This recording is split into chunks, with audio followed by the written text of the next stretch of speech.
Good now, everybody, and welcome to the Rise Up Morning Show. If you're into crypto, if you're out of crypto, if you're curious, if you're skeptical, this is the place for you. My name is Evan. I'm so glad that you're here. It's a great time. It's the present. It's the present. That's why they call it that, right? It's a great time to be here with you. If you're watching on YouTube, thank you for always sitting through my preamble. Please do leave me a comment and let me know you're here. Let me know what keeps you coming back to the show. I would appreciate that, especially if you're watching on YouTube. But if you're watching on TikTok or you're watching for the first time and you've got crypto questions, then hang out with us, chill a little while, and Alex and I will be here to help you out. I'm making a video right now about the experience I told you about yesterday, that somebody who follows me was scammed by a flash coin. Just a terrible platform, and it's making me so mad. It's making me so mad. But it's an important kind of video, so stay tuned for that. I'm happy to talk about it again today, but just generally speaking, boy, if somebody reaches out to you to try and sell you on a pre-sale token, a trading platform, if they encourage you to send money or buy a token that can only be purchased through their website, all those things are just super red flags. I would never touch a project like that with a 10-foot pole. If somebody has found a profitable trading bot strategy, they are absolutely not going to be spending their time messaging other people about it to try and sell it. No. They're going to be doing everything they can to just trade that money and get the hell out of there. That's work nobody wants to do. So please don't fall for those kind of things. And when in doubt, send us a message. This person sent me a message on Instagram. And I said to them, and I will say to you, please, if you're ever trying to get a hold of me, if you're trying to get a hold of Alex, DM us here.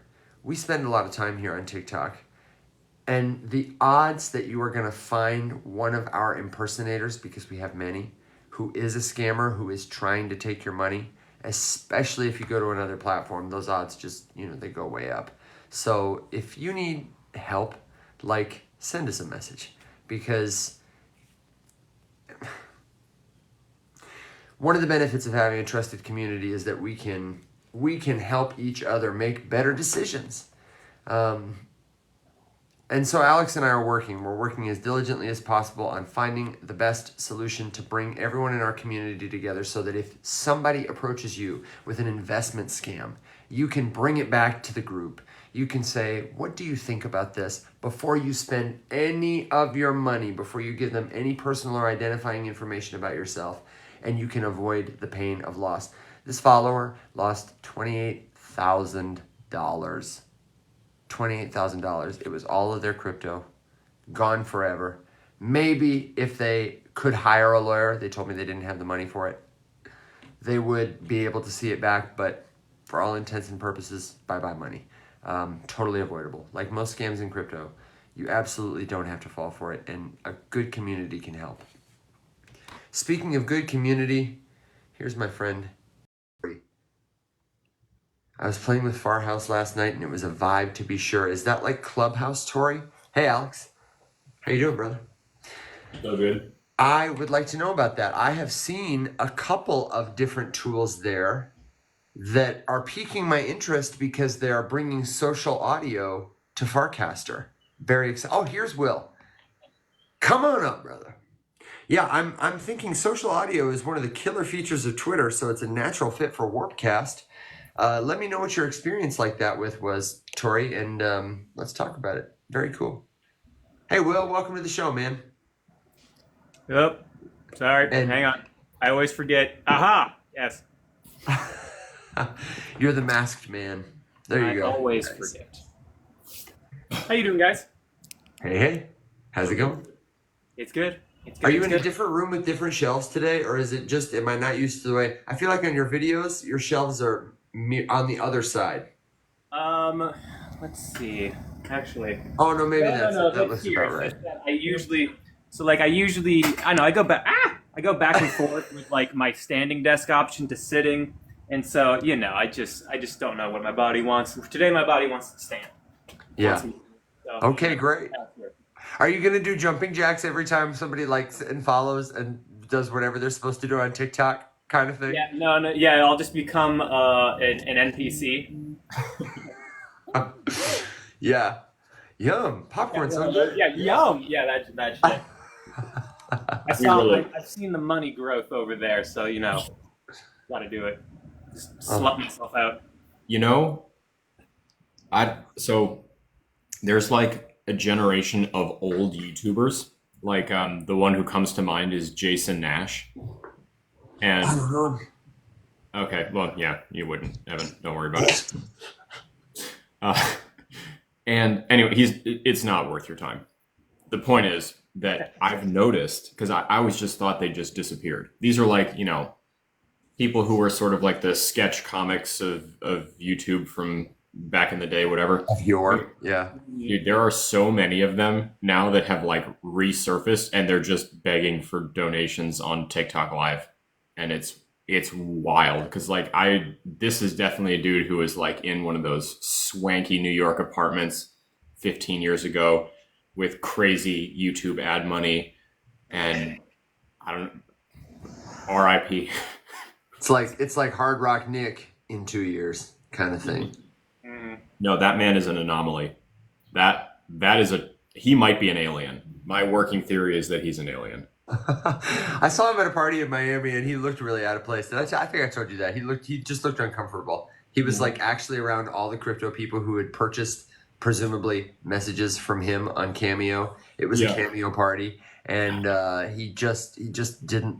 He looked like an introvert. It's really funny because his last video. Shit, that dude. Yeah. Oh yeah. Oh, Yeah. I stitched his videos making fun of him. Yeah, that's great. Well, because he's the self-proclaimed. What does he call himself? The crypto king of Miami. The king of crypto, I do believe. Yeah. King of some royalty of crypto. He's interesting. Are all three of us standing or just Will? I am sitting on the ceremony today. I could stand. I could flip my desk around and stand it up. Are you standing, Alex? Nope, not right now. I don't know, guys.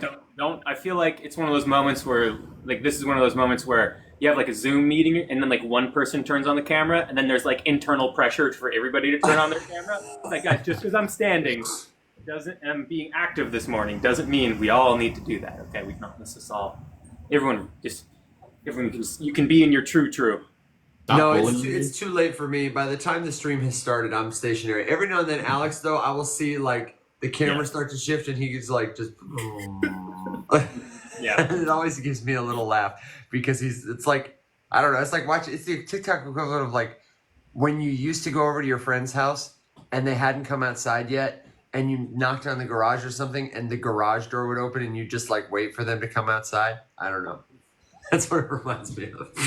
I do. The phone usually leads me a little bit, so like if I'm going down, I will just sit first. So for a smidge there, I'm like, as it lowers. Evan. Well, we're here to talk all things crypto. So, ladies, gentlemen, monsters, machines, if you are alive and listening, then please know this is the best place to be for your crypto questions. We may not have an answer for them, and if we don't, we'll tell you. But at least you'll be in good company. You won't be any worse off than before. You don't have to pay us a darn thing. We're just here to hang and try and learn together. If that's you're chilling, then let me know.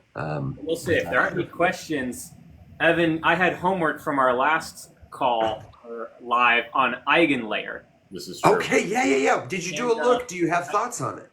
Yeah, I went into it being like, all right, I'm going to tear this thing to pieces. And then every single fear I had, Eigenlayer had an answer for it in the code. And I was like, son of a bitch. I was like, aha, but what about this? I was like, okay. So the first thing I went into, I was like, all right, in a restaking platform, for those of you who don't know what a restaking platform is, say you stake Ethereum, and let's say it's on Rocket Pool or Lido or whatever, right? And what you get back is you get a collateralized version of your Ethereum. So it's like lowercase r ETH or L ETH if it's Rocket Pool or Lido or any of the staking platforms. And then what you do is you can take that r ETH, go to Eigenlayer, and basically you can donate, or not, donate's not the right word, but you can delegate it. Yes, delegate. You can delegate your our ETH in this instance to applications on Eigenlayer. And so the reason why that is a positive for those applications, why they'd want to do that, is they can then, through your staked Ethereum, get security, get consensus, get access to the Ethereum blockchain, which is an incredibly secure blockchain because of its size. And for a very small project, that's one of the biggest risks, because a small decentralized application is very weak from a security standpoint. So you can leverage that and be like, okay, cool, I can get the security of Ethereum, I can kind of alleviate this concern, I can build. So that's why restaking exists. Now, when I started looking at that at Eigenlayer, I was like, okay, so you are collateralizing an asset and then allowing people to get access to that collateral. And I'm like, okay, risk on top of risk. And I was like, I don't like this. And so I'm like, this is risky. So the first thing that I thought about as a potential risk using this is a real one, but how big of a risk it is, I think it's kind of a small one, but you increase your slashing percentage. So what slashing is the way that Ethereum essentially protects itself. It's how proof of stake blockchains protect themselves. So like if there's a pool of stakers that are acting against the best interests of Ethereum, they're trying to like break it, they're trying to steal stuff, they're trying to do some kind of malicious thing, then the Ethereum network will slash their staking pool, which means like it'll just remove a portion or all of the Ethereum that is staked. So what you're doing in this instance is you're trusting let's just say you pick Lido Finance to stake your Ethereum. You're trusting Lido, and then you're also trusting the application built on Eigenlayer to also be a good actor with your collateralized Ethereum. So you're increasing your risk by twofold essentially of experiencing slashing, but slashing doesn't happen often because it's kind of counterproductive. And if you're trying to attack Ethereum, you're probably pretty dumb, because it's going to be you need so much money to attack it genuinely. So if you try to attack... And you lose everything. You lose access, you lose privileges, because those people who are delegating get rewards, and the people who are staking on behalf of the delegators also get rewards. Because in proof of stake, you're validating transactions. It's lower barrier to entry than like Bitcoin, and you get a piece of the pie. So like, why wouldn't I want to be a good actor? Exactly. And why would I want to lose my money? Yeah, exactly. But then I asked the question, I was like, okay, like slashing exists, but the chance of that happening are really low. But that risk is there. Okay. I was like, all right, well, what happens? You're also trusting the software developers and the coders of that application being built on Eigenlayer. And I was like, so there could be holes in that code. There could be bugs in the code. What happens if somebody hacks it, takes it over, drains funds? Like, all right, I was like, okay, what happens here? And then I was like, all right, if there's a bug in the code and that results in them being a bad actor on Ethereum and experiencing slashing, I was like, that is like a pretty big risk, actually. And then I was diving through Eigenlayer's security protocols in their white paper to see like if they had anything. I was like, you guys don't have anything on this. I know. Oh shit, they do. And so what they have is they have a reverse slashing that exists. It is controlled by a delegation group within Eigenlayer to the point where they'll review every slashing event that happens, and if it's the result of a bug, they'll reverse it. So then people will get their money back, they can fix the code, blah, blah, blah, blah, blah. And also I was like, well, what kind of like review process do they have? Can anyone go and build on Eigenlayer? It turns out they have like a pretty legit, it seems like, auditing process for projects to make sure that they're like solid and all that kind of stuff. And I was like, okay, well, at least I don't know how thorough it is. I'm not an engineer, but I don't know much about that part, honestly. Yeah. So that's news to me. That's cool. Yeah, they do vet and audit decentralized applications before they get put on Eigenlayer. So there's an extra layer of security there. So I was like, okay, that's good to see. How thorough it is, I don't know, but it's nice to see. And then another thing I thought of, I was like, okay, what happens if the decentralized application on Eigenlayer that's using your delegated collateralized Ethereum, what happens if there's a hole in that, like their DeFi protocol gets hacked? Let's just say it's a DeFi protocol. What happens then? Can they take away your collateralized, your R Ethereum, your L Ethereum, your ST ETH, And I was like, haha, I have Eigenlayer here. I know I do. And then I went through their security protocols and withdrawal side, and I was like, fuck, they thought of this too. I was like, damn it, they thought of this too. So withdrawals are handled by something called the delegation manager. And what the delegation manager does is basically it creates a solid wall between the decentralized application and your collateralized Ethereum. So the decentralized application has zero contact with your collateralized ETH. And the delegation manager is controlled by the Eigenlayer, which the decentralized application doesn't have access to. And so I was like, all right, Eigenlayer, I suppose you've thought of everything. unless there's some risk that I just didn't think of to look into, or I'm just not smart enough to see, I was like, maybe Eigenlayer's as solid as it can be. You still have an increased risk of experiencing slashing, sure, but like I said earlier, that risk is probably small.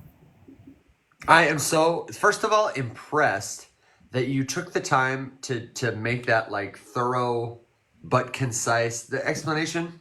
But the research, man, always. Will's my new research crush for sure. I was sitting there thinking like, man, I gotta up my game on how I report on projects I look into, because that was great. The short too long didn't read if you just joined is that Eigenlayer is the token we're talking about. I was pitching it and I didn't have a good pitch, so it was like, well, let me do my homework. They use smart contracts to let users restake. They call it, or they don't, but I've heard it called security as a service. Your stake currency is reused to secure other apps. It extends Ethereum, and I personally, after hearing the founders talk about it with Laura Shin, a journalist, was like, this is going to be crypto beyond crypto. You know what I mean? What Ethereum gave them as a foundation, I think companies like that, and possibly Eigenlayer, could extend to really do, I don't know, I just think it's cool as hell. That's like a great use case for blockchain, in my opinion. Yeah, and another nice thing about Eigenlayer too is like the team behind them are a very dedicated, very technologically advanced and savvy an entire group of blockchain developers and data scientists out of the University of Washington's blockchain group. Like very vetted, very intelligent. Clear. If you go through their white paper is one of the most deep. It might be, it's top 5 most detailed white papers I've ever seen. It's really intense. Then you've had like a bunch of like good people in the space kind of be like, hey, this is actually like kind of solid, maybe via their comments. So, there could always be a hole, there could always be a gap, there's always a risk. But I was very impressed with doing a deep dive in Eigenlayer. However, there's still a part of me that's like, anything that does this just like makes me scared. I'm like, I'm like, oh god, it just makes me worried. But it answers all my questions. Yeah, I think there's an interesting comment from Antbro about this. We talked about this last run. I was thinking about this a lot last run, and I just think, and I'll step aside from the research analysis because I have nothing to add to what Will said. Yeah, and it's funny, Evan, 2 different attitudes. Evan sees that and is like, I got to up my game. I see that and I'm like, it's time to retire. No, it's not time to retire. Just bring me on, I'll be like, hey, I'm here. I'll talk about it. Yeah. No, that's a way better option. Now, you got to know what things to outsource, right? We all have our strengths. We all only have a certain amount of time in the day. You got to know who to tag in, right? That's what makes a good leader of a company. Well, and my strength is hair. There's like a natural. Your hair is beautiful. Look at how bouncy it is. Yeah. So I'm with you, Alex. Go ahead, brother. I'm sorry.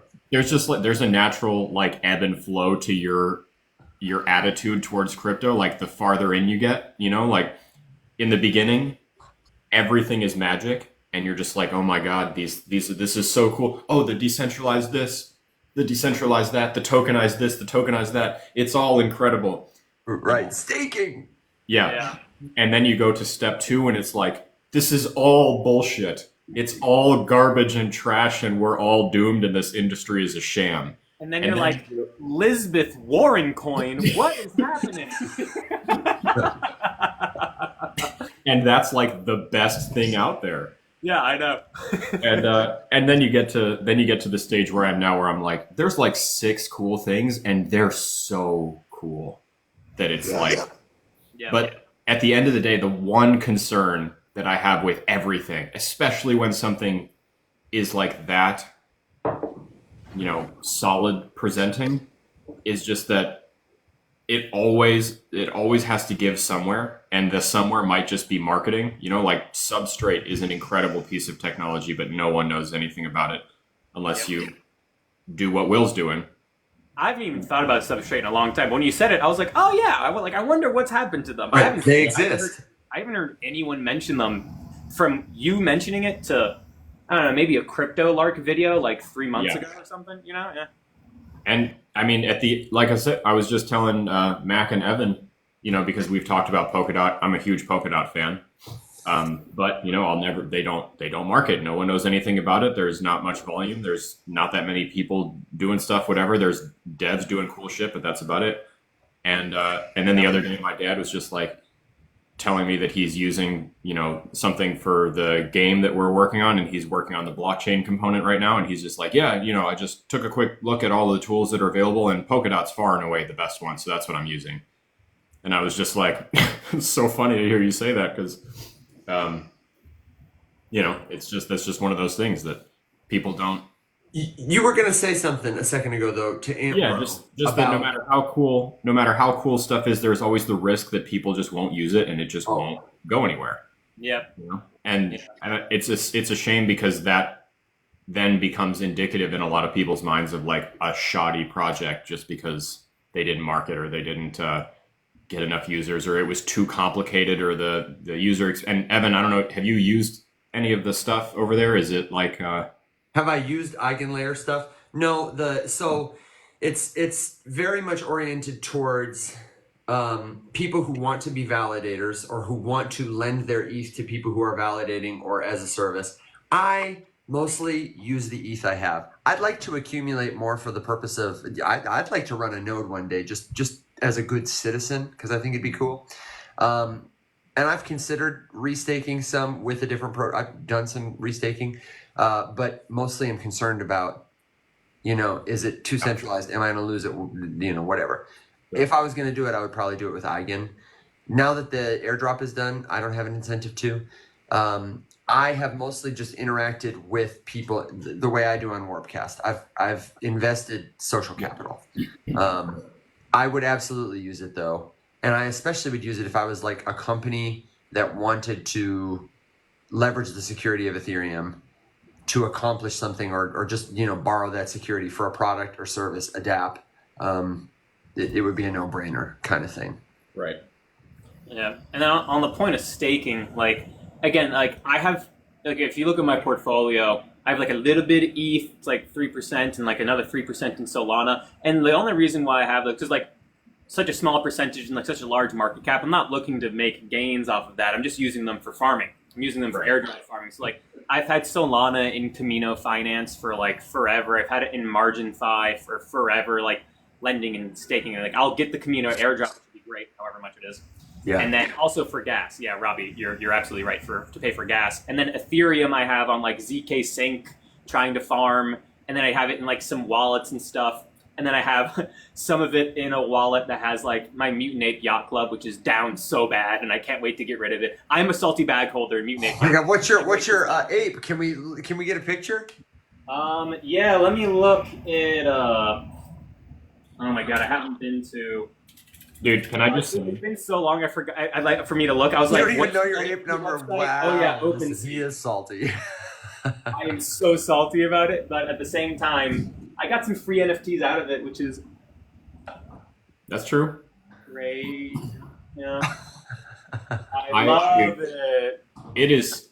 Can I just say real quick how actually like legitimately bullish it is to have like any one of these things where you're like, look, I'm not here for the gains. I just need to use some of it, so I had to get some to like use it. That's the whole. That's the whole fucking point. That's what I tell people now, because you can look and see like how much Ethereum I paid for it years ago, and they're like, "Wait, you had that much ETH to waste?" And I was like, "Yes, because I'm that rich." Like, meanwhile, I'm like, "Son of a bitch."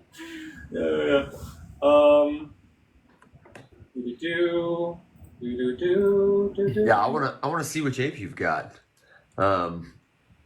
So while you guys are looking, to Antbro's actual question, which was, like using protocols and platforms like this throughout the bear market, like talking about places and ways that you can park money throughout the bear to best capitalize when you're not planning on moving or selling stuff, but whatever your long-term hold is.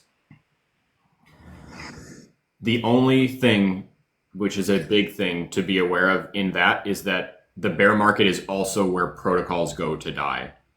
And there is always the inherent risk that even if you pick an asset that is solid, like ETH is going to survive, Solana is going to survive, whatever. The thing that you might use to grow yield or farm or whatever, excuse me, jeez, may not survive.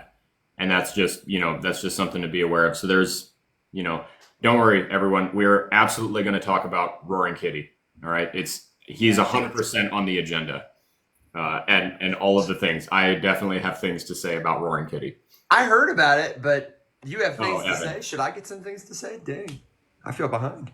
Can we just all collect? Let's just do it real quick because it's just a fun little moment. Can we all just appreciate? Can you imagine the power that individual must feel? You know how many memes launched immediately after that thing happened?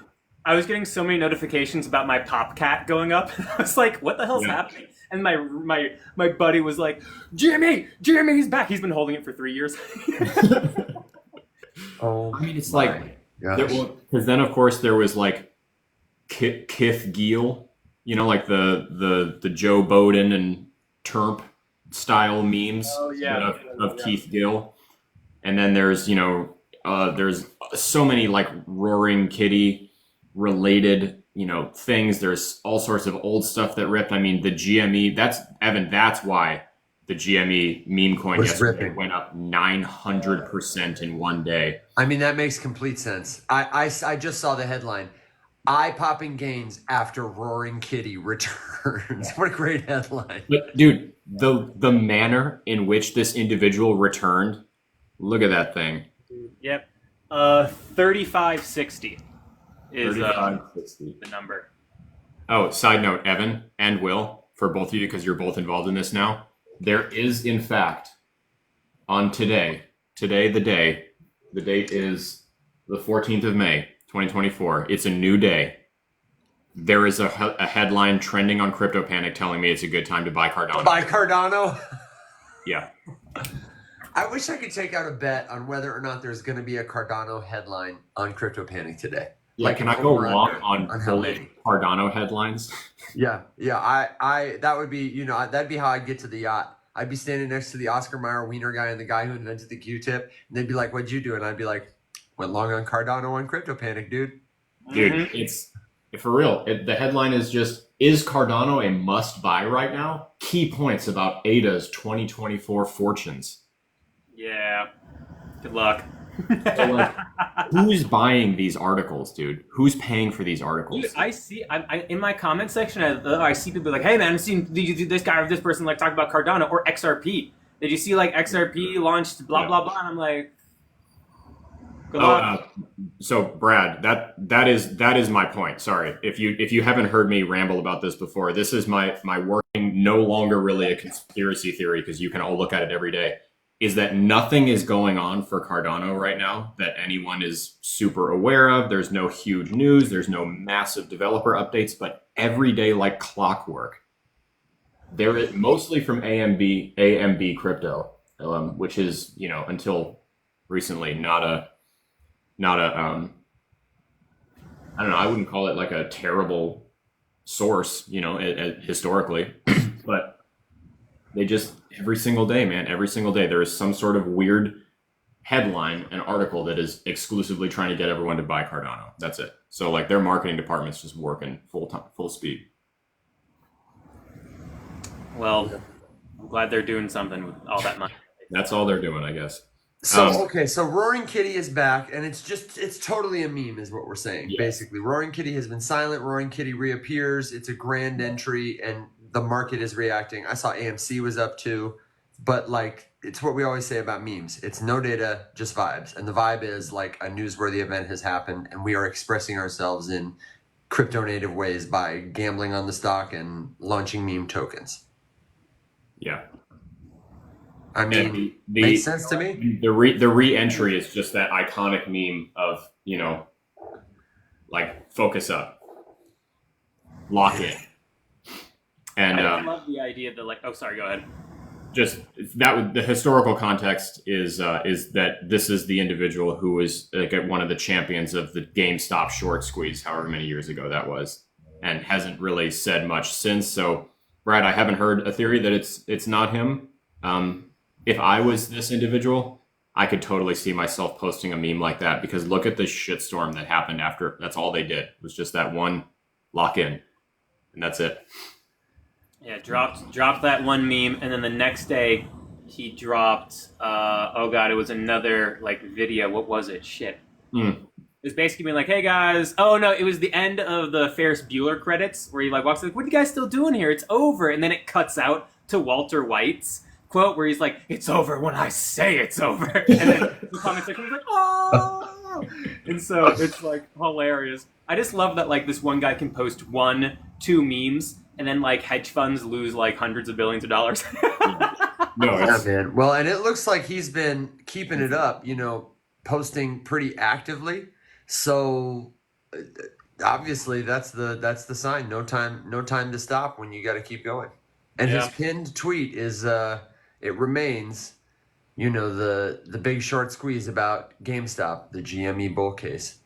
Honestly, more than almost anything else I've seen lately, that is a good like signal to me that like, could the bull market be back? You know what I mean? Like really truly, like, is the bull market on? Yeah, right. You know, top signal kind of vibes. People are going there. Yeah, monumental, like historical record shattering ETF launch for Bitcoin. No, Roaring Kitty. I mean, Oh yeah. Is there a more poignant manner in which to launch the real crypto bull run than someone by the internet moniker Roaring Kitty posting a single no words meme? Because I can't think of anything. Super cycle confirmed if I've ever seen it. You know, We just need Roaring Kitty to continuously post memes throughout what would be the bear market. Ugh. yeah. Machiste says, so this is why we're down horrifically.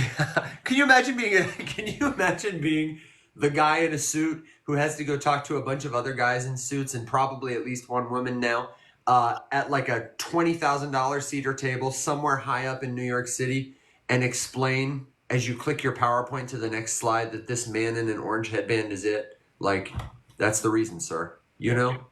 Like, what? Just how good that must feel for Roaring Kitty. I hope he's happy about it. It's something about our universe in the multiverse that makes me happy. I'm like, good, we got this one. That's a good thing. I'm glad we got that one here. Oh my God, Machiste said literally the same thing. Machiste, I swear I didn't rug you. I wasn't plagiarizing your comment, but yes, that's exactly what I was thinking. People on Wall Street just wondering why. Yeah, okay, so now it makes sense. We were talking about it briefly yesterday, and I was like, I don't know why it's up. Machiste, that's where you're wrong, because actually, I don't know if you saw, but Jamie Dimon just let all of us know not too long ago that we're all still we all still have excess money from the COVID stimulus checks. So we're all actually doing really, really well. Is that what he said? Yeah. Wow. He said the average American consumer is, I'm paraphrasing, killing it. Unemployment is super low and everyone still has their money from COVID. So they're all fine. Yes, everyone held on to those. I forget what were they, like $800, $1,200? I don't remember what they were. It was like a grand total of like a couple grand from like 3 years ago. So like it was the single, and this is really saying something, especially like this year. It was the most out of touch thing I've heard in a long time. Like, incredible that he said that with a straight face and it wasn't satire. Yeah, and I put mine straight under my mattress. Fake lady. Yeah. I mean, I don't know. I haven't had any bills since 2021. So, like, I don't know what you guys are doing wasting your money on, but, like, everything's been free for me for years. Right, have fun staying poor, bro. Yeah, for real. Well, now that I know all these people who got the stimulus checks 3 years ago, 4 years ago, have their money, I never got one, so I'll just go and just start beating up poor people on the streets and just trying to take their money. That's what I'll do. I'll go do that, but I'll be dressed as Marie Antoinette, and then I'll just take a piece of cake and put it in their mouth. Alex Perfect. Khalil asked, can you repeat what Jamie Dimon said? What specifically did he say? Just that consumers are doing well. We have plenty of cash left over from COVID. He was being interviewed on, I don't remember the platform, but someone asked him about the state of the American consumer, and his analysis of the American consumer as of right now is that we're all fine. We're actually doing really well because everyone is working and we all still have excess money from COVID. So we're doing really well. I mean, you know. The M2 money supply still has money from the money we pumped from COVID. But that's a little different. That's a little different. Yeah, money, and context is everything. You know, context is everything. Unemployment is low, great. But like, where are people working? Who's not reporting? Who are you surveying? I mean, you know, I don't know. Also, they didn't call me. I don't have my COVID money. No, okay. I say that every time. Whenever I see a survey of something, I'm just like, and yet again, I was not asked. So, you know, my data's not here. But no. And it's kind of like, you know, selective analytics about blockchain. My dad so the other day, God bless my dad. I love him. He's getting into crypto and I'm his guy. So he calls me and he says, you know, what do you think about? What do you think about? What do you think about?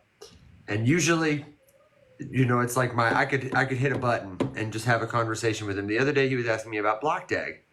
And I said, at least this one's not a scam. But their whole website is full of, you know, like faster than, cheaper than, more secure than claims, this many transactions per second. And the chain, so far as I know, is not live to anyone yet. And what do you always say? You know, these are like the stickers on your vehicle's commercial.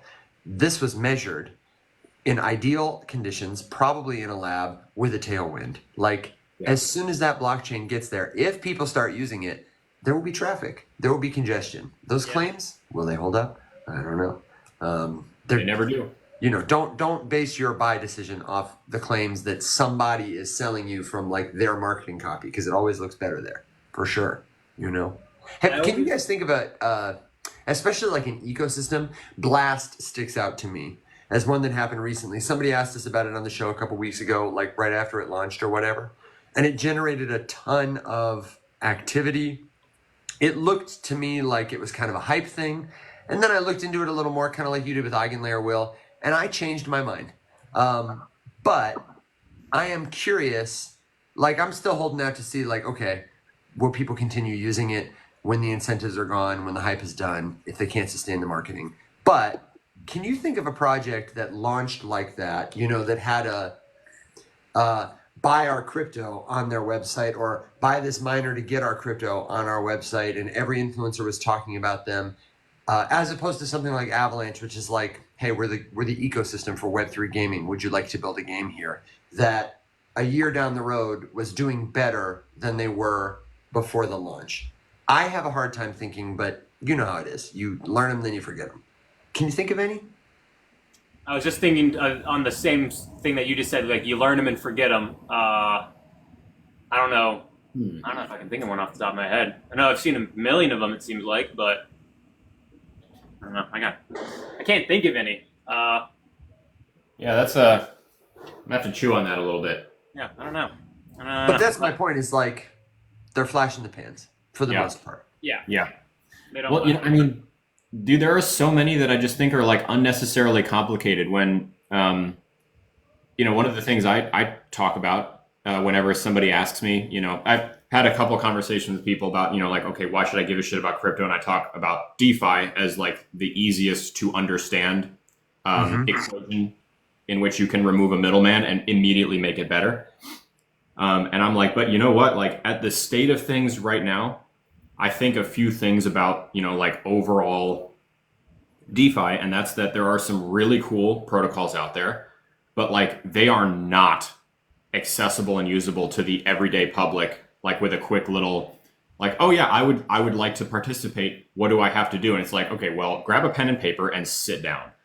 And like, that's not how you should start the conversation. But, and I completely accept before I say this out loud, that this is not DeFi at all. Okay. Not at all. It's very much TradFi. However, it's a good baby step. Coinbase gives you more than 5% on USDC holding, which is better than any savings account I have ever encountered in my life.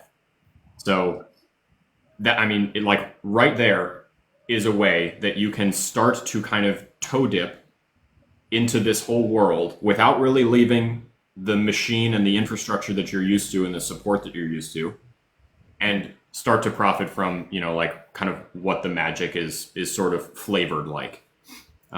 Because there's just no great, you know, like mass adoptable option for simple DeFi. And yeah, Machiste 100% on. Like obviously there's still risk because we're relying on USDC, the stable coin, to keep being stable. But I mean, Tether and USDC and the Gemini dollar and BUSD, the big four that I'm thinking of. There's probably a couple others. I mean, they've been. I've been very impressed with like just the manner in which they have held, you know, through some pretty rough shit. Hey, real quick, just because we're into this a little bit, I don't want to go into this a whole lot. Evan, I already told you a little bit about this. So I did a video about a meme on Base called Moonbase, and I have two things to say about it. One, I do, for the record, stand by my video. I'm leaving it up. I don't think I was wrong about anything. It was my interpretations of information available to me at the time that I looked at it. The community discovered the video, and two things happened. One, they got super aggressive and angry, and I got lots of very nasty DMs and comments. Two, the team behind the meme reached out, and they were exceptionally professional and very polite, and basically just wanted to talk. Yesterday, Evan and I were talking about it and going back over my findings from the video, and I definitely got swept up in the vitriol from the community, which again had nothing to do with the team, and they've made it very clear that they're not encouraging it and they ask people not to, but what can you do? So I made it definitely seem like I was lumping them in with that whole kind of firestorm, and that's not the case at all. They were wonderful.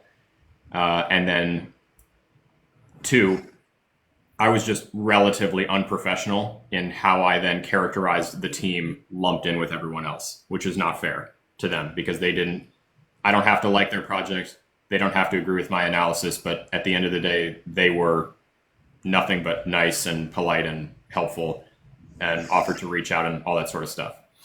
So just wanted to say that we had a talk yesterday and it got fiery, and then it ended nicely, and they were definitely, I don't know, they were just very nice people. So I just wanted to apologize to them. I said I would say this on the show because I was like, I don't feel the need to make another video and I don't want to take mine down. And they're like, no, it's fine. You don't have to. They didn't ask for this, by the way. So anyway. Well, now that you spoke to the team and the team was nice, does that change your analysis of, what was it, Moonbase? Yeah. No. Because my original analysis was I don't see anything that makes me like say guarantee this is a scam. These are just red flags that I've seen. They answered some of those concerns, but my original analysis was that the answers to these concerns was really hard to find. And like if you know that you're popping up on the pre-audit screeners with blacklist, transfers pausable, all of these things that just look bad, you should have pretty clear documentation on your website, like immediately available to explain why that is the case, because there are legitimate reasons to have all of those features enabled. Yep. And they just didn't do that. And I stand by the audit that they have from Desert Finance is horrible and they shouldn't have it published. I think they would be better off not having it, in my opinion, and just explaining it from their own point of view, because they had answers to everything. There was a creator, I don't know, I didn't get a notification that he stitched me, but Winston or something, and I gather from talking to them all that he's a partner of the project, and he stitched the video and he pointed out some stuff and he answered a few of my concerns, and he was a little bit snide. with it. He just sort of did that thing where I don't know if it was intentional or not, where you like, yeah, this guy didn't say this and he didn't, I don't know if it's just because he didn't know. So it was just like very underhanded, like, Yeah. I'm going to help you out because clearly you're a moron. That's the vibe that I got from watching it when I maintain that I did not say anything inaccurate or that a reasonable person would not reach the especially since I prefaced it by saying I can't read code, so I'm using the tools available to me. And this is how I'm interpreting the signs that I'm seeing. But in his video, he did give me like 3 or 4, I wrote them down, like super quick, real easy checks that you can do to like verify some stuff that I did not know. And so I told him straight up, I was like, hey, 2 things. 1, I learned a lot from this video, so thanks. I'm going to use these things and I'll, credit you for teaching them to me the next time I make a meme audit video because I'm 100% putting these in there. And 2, that was a little underhanded and, I hope that you had fun. Yeah, right. So anyway, we can leave the saga behind, but as one creator to another, though, how good of views did you get on that video? pretty good. I bet. Alright, I'm gonna go shit on that coin now. Excuse me, guys. Yeah, right. I'll be right back. Got a post. Yeah. I'll be right back. Like, this coin is garbage. If you like it, you're dumb. What's the Yeah, name can of you give us, Winston, Alex, the fuck you. TLDR, though, on, you said you learned a couple things. Can you give us the preview what's going in that video? Are they, like, tools we can use to check meme tokens? Yeah, for sure. And while you pull them up, let me just say real quick to Brad, who asked about how can we verify, especially an internet unsavvy Luddite like me, whether or not Roaring Kitty is actually back. Let me tell you, this is all the verification I need. Did you see this? This is my guy Shlom's posted time to come clean. And it's a screenshot of a DM with Roaring Kitty that says, hey, would you be interested in selling this account? Notice you haven't posted, would be willing to make an offer. And they said, if you're serious. And I should point out here, I post this only to say that Shlom's is the guy who released the screenshot of Google saying they were going to sunset Gmail that threw the internet into a frenzy. So I don't know. Is it possible to verify whether or not it's Roaring Kitty? I don't know. But it is the plot thickens, as my father would say. Well, guys, there's one thing Yeah, I don't think it's really. I think it's probably Roaring Kitty. I don't know why. I just get that vibe. Yeah, I think I would come out of probably hiding. is, but I would no. do it because why the hell not? Pump your bags, right? One thing I wanted to ask you guys about, so the content creator Crypto Bastard made his coin Soba, which is Soul Bastard, and he distributed it 100% like out there into the market. And I know you guys have had conversations before about like potential risks with creating your coin. And so, like, people were asking. I did a live last night, and people were just asking me about it, and I was like, I know he did it, and I just hope he's gonna be okay. Because I just feel like that just puts a price. They were like, you should make your coin for the community. And I was like, no. Because I'm just like worried about like the SEC and the IRS being like, you. Yeah. So I was curious to get your guys' thoughts on that, on Soba and just like a content creator like making their own coin and like what you should or should not do. Because I know you guys know a little bit more about that and like maybe the legal ramifications than I do. Yeah, he fucked up. He fucked up. Yeah, that's Go ahead, what that was. I'm lagging. I feel like I'm gonna get rugged in a minute, so you go ahead and give your take. But he fucked up, and I'll tell more about it when I come back. Yeah, I haven't seen his specifically. I would have to look, but I've yet to see an influencer launched project that wasn't illegal in at least like one capacity. And I keep saying the same thing to these people because I get questions all the time, like mostly about Hee. Like, will you please talk about this, or will you do an audit or whatever? And I'm like, no, listen, I'm not touching it. I don't want anything to do with it. I don't want anything published on my account that has anything to do with it. If I speak about it, it's going to be literally like a lawyer-written talking point that is just like, I am not affiliated with this project and I do not endorse, like that kind of garbage, you know? So if it's truly fair launched and he distributed 100% of it out and he doesn't have any, that's good. That's obviously better than the way that we've seen other ones run where a large amount of the supply is retained. However, there is always an inherent risk just because there is like no way to know whether or not the individual who did it fair launched to themselves in multiple different wallets that they've never touched. So make some new wallets and drop the token to that one and use that to do it. There's just no way that you can really know that unless you fully forensically analyze their entire internet footprint. And I'm certainly not an individual who's like capable to do that. So I do not know like how this individual launched. I don't follow that particular creator because I don't know. We don't get along. I had never seen him until the other day. A video popped into my profile that was, I need to know nothing else about this token. Yes. The token may or may not be, I'm less worried about what you said, Alex. What I'm worried about is that this brother in this video with like stickers on it that were like, buy, here's the ticker, proceeded to tell me he had launched a meme token and it was going to be a good one. And, without explicitly saying, I am going to do all the work to make this thing go up. And you know what I mean? It was not financial advice, bro. It was all the footprints that I would need if I was a lawyer at the CFTC, the SEC, whatever, to say, buy my token, the price will go up. There you go. He holds some, he acknowledged that he fair launched it, that he held some. That's the sauce. That's the thing. If you want to launch a meme token, Will, you should launch a meme token and just say, here, click to claim or whatever. It should be no talk about price go up, no talk about price whatsoever. If I launched a meme token, first of all, if I wanted to make money on it, I absolutely wouldn't tell anyone.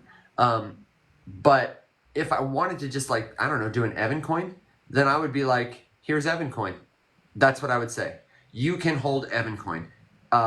Own your part of my story. I would say things like that. I would never ever talk about price. I would never ever talk about price action. All those things. That's what gets you in hot water. And I would make it so that your claim process and mine were the same. And I would be as transparent as possible. Like Alex said, I would be like, here is the contract address. Here is the wallet that holds it. I hold the keys to this wallet.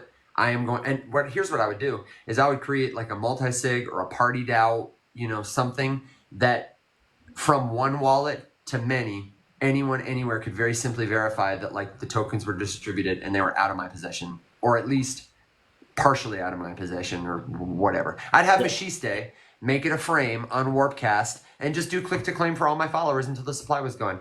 And then, I don't know, I might add some liquidity or somebody might add some liquidity or it might start to trade, but I would absolutely just don't talk about the price.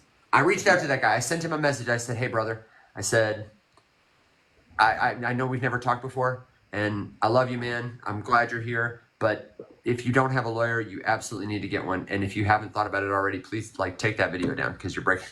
I don't know. I never know what to say.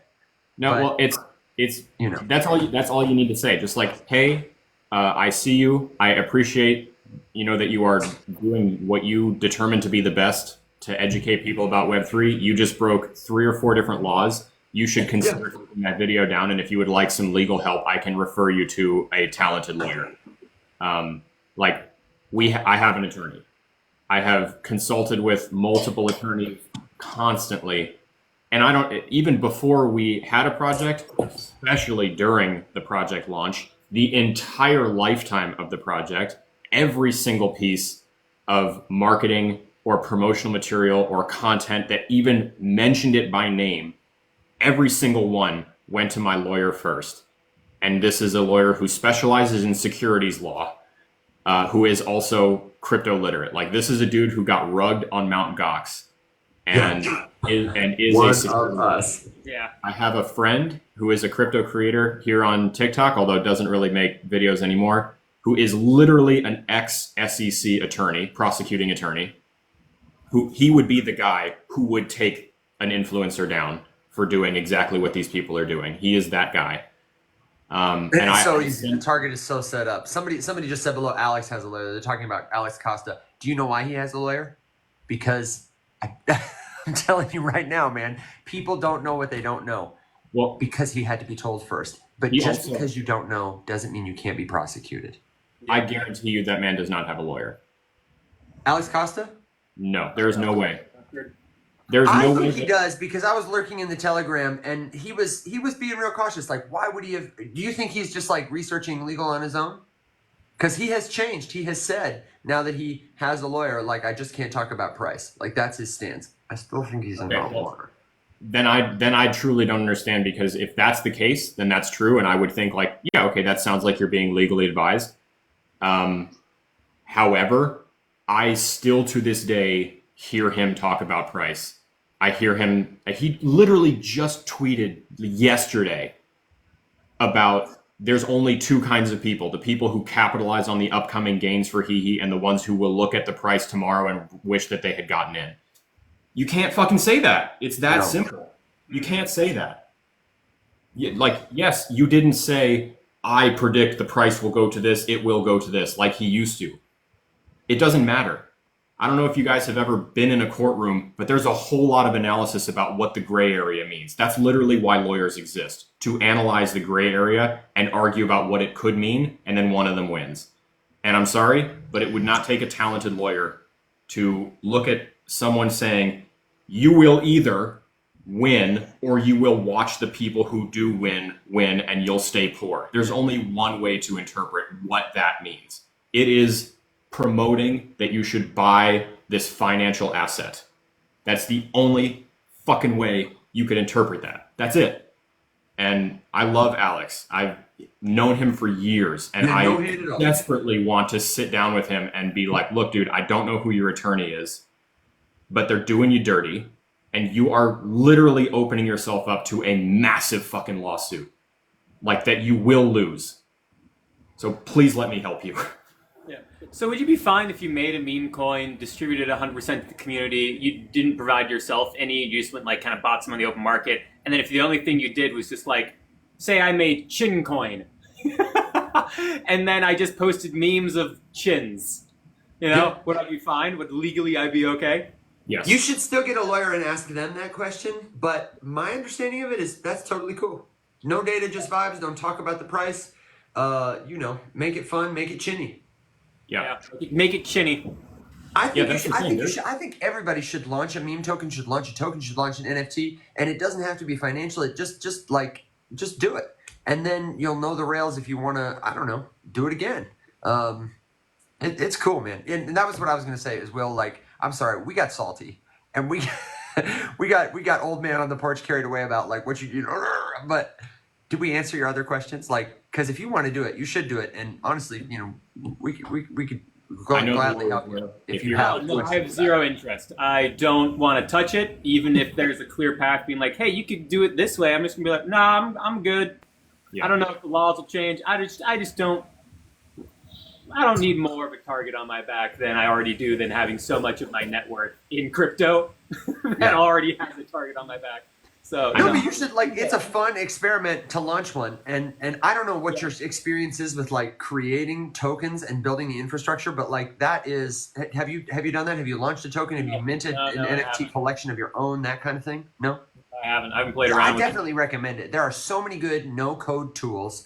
Manifold Studio, frames on Warpcast are great. I could go on and on and on. I think OpenSea and SolSea have the tools. I created a smart contract on Multiverse X back in the day when we were hanging out there, just to keep track of ideas, because I'm really fascinated with and want to advance the notion that maybe someday NFTs could hold up as like intellectual property if I was going to file for a patent, or could be on par with a patent, but easier and cheaper and less red tape, less centralized. So I have a smart contract with NFTs I mint that just, they're JPEG NFTs, but in the metadata, I put a description of an idea when I had it, what it means, and then I, make a text JPEG of like, the whatever, and then I post it on the blockchain. If somebody wants to, buy that someday, it'll be a part of my story. It would be a memory, a record, just silly little stuff like that. Just do it. Do it.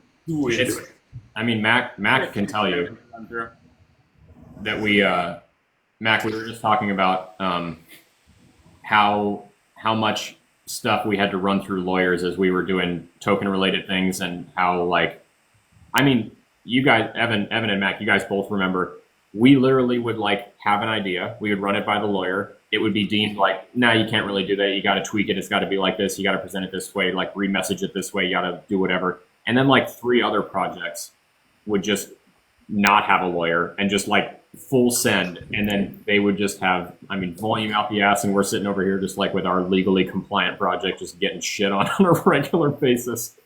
So, Yeah, like, I think about that often, actually. What's up, guys? Good morning. Morning, Mac. Good morning to you. I'm still not convinced that was the right move. yeah. Because the only people that, I mean, we don't know what it's going to look like 5 years. They could do a kind of like cancel culture, like backwards looking kind of thing where they just go through and root out all the people who were promoting securities, you know? But yeah, you're totally right. Like we could have sold so many more if we would have just said things like APR, you know? Like remember the fucking stupid apes like that was promising like a 70% APY with their delta neutral trading strategy. I was like, come on, guys. It was the El Salvadoran Ape Club. Yeah. And, Yeah. Right. How niche can you get? well, I'm gonna look and see if I can dig up the old graphic that they used when they announced their staking and send it to you because you'll shit your pants.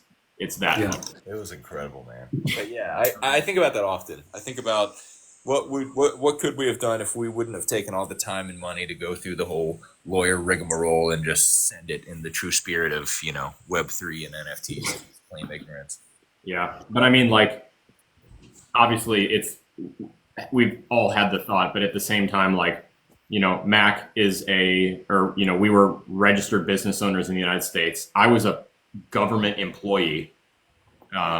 You know, like the level of it would have been way easier for one of us to get got. Yeah. Than other ones. Like, you know, I'll be the first one to say that there's a very good chance that these influencers who illegally launch these memes and grift on people will never face any legal ramifications from their actions. You know, it would have to take, I think our lawyer said it once that, you know, like the odds are low, but the way that it would happen is just like if you make yourself a really easy target like that and your content is up and your face is there and people know who you are and your name and there's just like documented proof on the internet that's there and easy, like it's such a slam dunk case that any junior lawyer who wants to like get a win under their belt could just cherry pick you out of the crowd and be like, oh, dude, I could annihilate this guy. Yeah. And then they'll do it in their sleep, you know?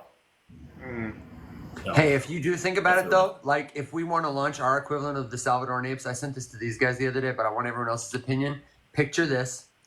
Pudgy penguins are having a good day, and if the bull market is coming back, you know they're going to run, so derivatives will be hot. Instead of El Salvadoran penguins, you know, cake penguins, hear me out, boobies. Blue-footed boobies, red-footed boobies, and it's a penguin derivative, and the art is so dope. Be careful, dude. I was wondering what you were doing with your background. I didn't expect that. Can't you just see the community? Everyone on Telegram would be like, bro, the art is fire. I need a booby to go with my penguin. We airdrop into penguin holders. The ones with blue feet are super rare. Maybe there's one with a piercing. I don't know. That's a trait. And then you develop this NFT community that gets taken over by furries. Or something. I don't know what you call them. Like a brand partnership deal with like FurryCon or whatever it is. Yeah, it'd be great. On behalf of all of us here at the Rise Up Morning Show, I just want to thank you for your patronage. It was nice knowing you. And I was worried it would get reported. I figured it was, you know, like cartoony enough. 70, 60. Oh. Weren't the dick butts a thing for a while? The crypto dick butts? Oh, yeah. I think they're still a thing, like kind of a if you know crypto insider thing, like crypto kitties, but not as cool. Yeah. Well, this is our industry. This is the industry that we've chosen to dedicate our lives to. We are professionals. I mean, it is hilarious. It is hilarious. And so let me take this opportunity to reset the room and say, good morning, everyone. You got a great panel of people here who are happy to be here, easy to work with. This is the Rise Up Morning Show. If you haven't already, please do me a favor and let us know you're here. Say hi. If you have a question, drop it in the comments below. We will take track of everything you ask and try to address it, have a good discussion about it. And if you want more from the Rise Up Morning Show, we do this every day, Monday through Thursday. 7 a.m. Central Standard Time, usually Tuesday. We have these fine gentlemen on. And in the meantime, if you don't have time to tune into a live show 4 days a week, I don't blame you. The recordings go up to YouTube. We also have a free newsletter that gets dropped every week with the best, briefest bullets from our show, tips, tricks, links to all the stuff we talk about so you can catch right up. We got a free Discord community too. All of it is waiting for you at the riseupmorningshow.com, or you can just, tap my face, tap Alex's face. You can find it through the links in our bio, but that's it. Easy peasy, free crypto news, commentary, helpful education, and answers to your questions from guys who sometimes know what they're doing, and when they don't, either way, it's a fun time. So let us know what questions you have. And Mack, you just got here. Is there something on your mind? There was. Thank you for intuiting that. I wanted to ask you guys something.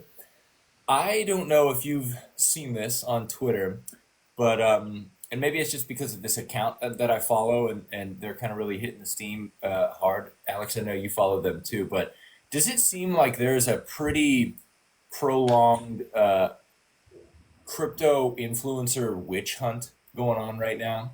And a lot of people are kind of getting like dragged hard. Kind of. On Twitter. Yeah. I've noticed it only with like one influencer in particular, but I mean, Thai crypto.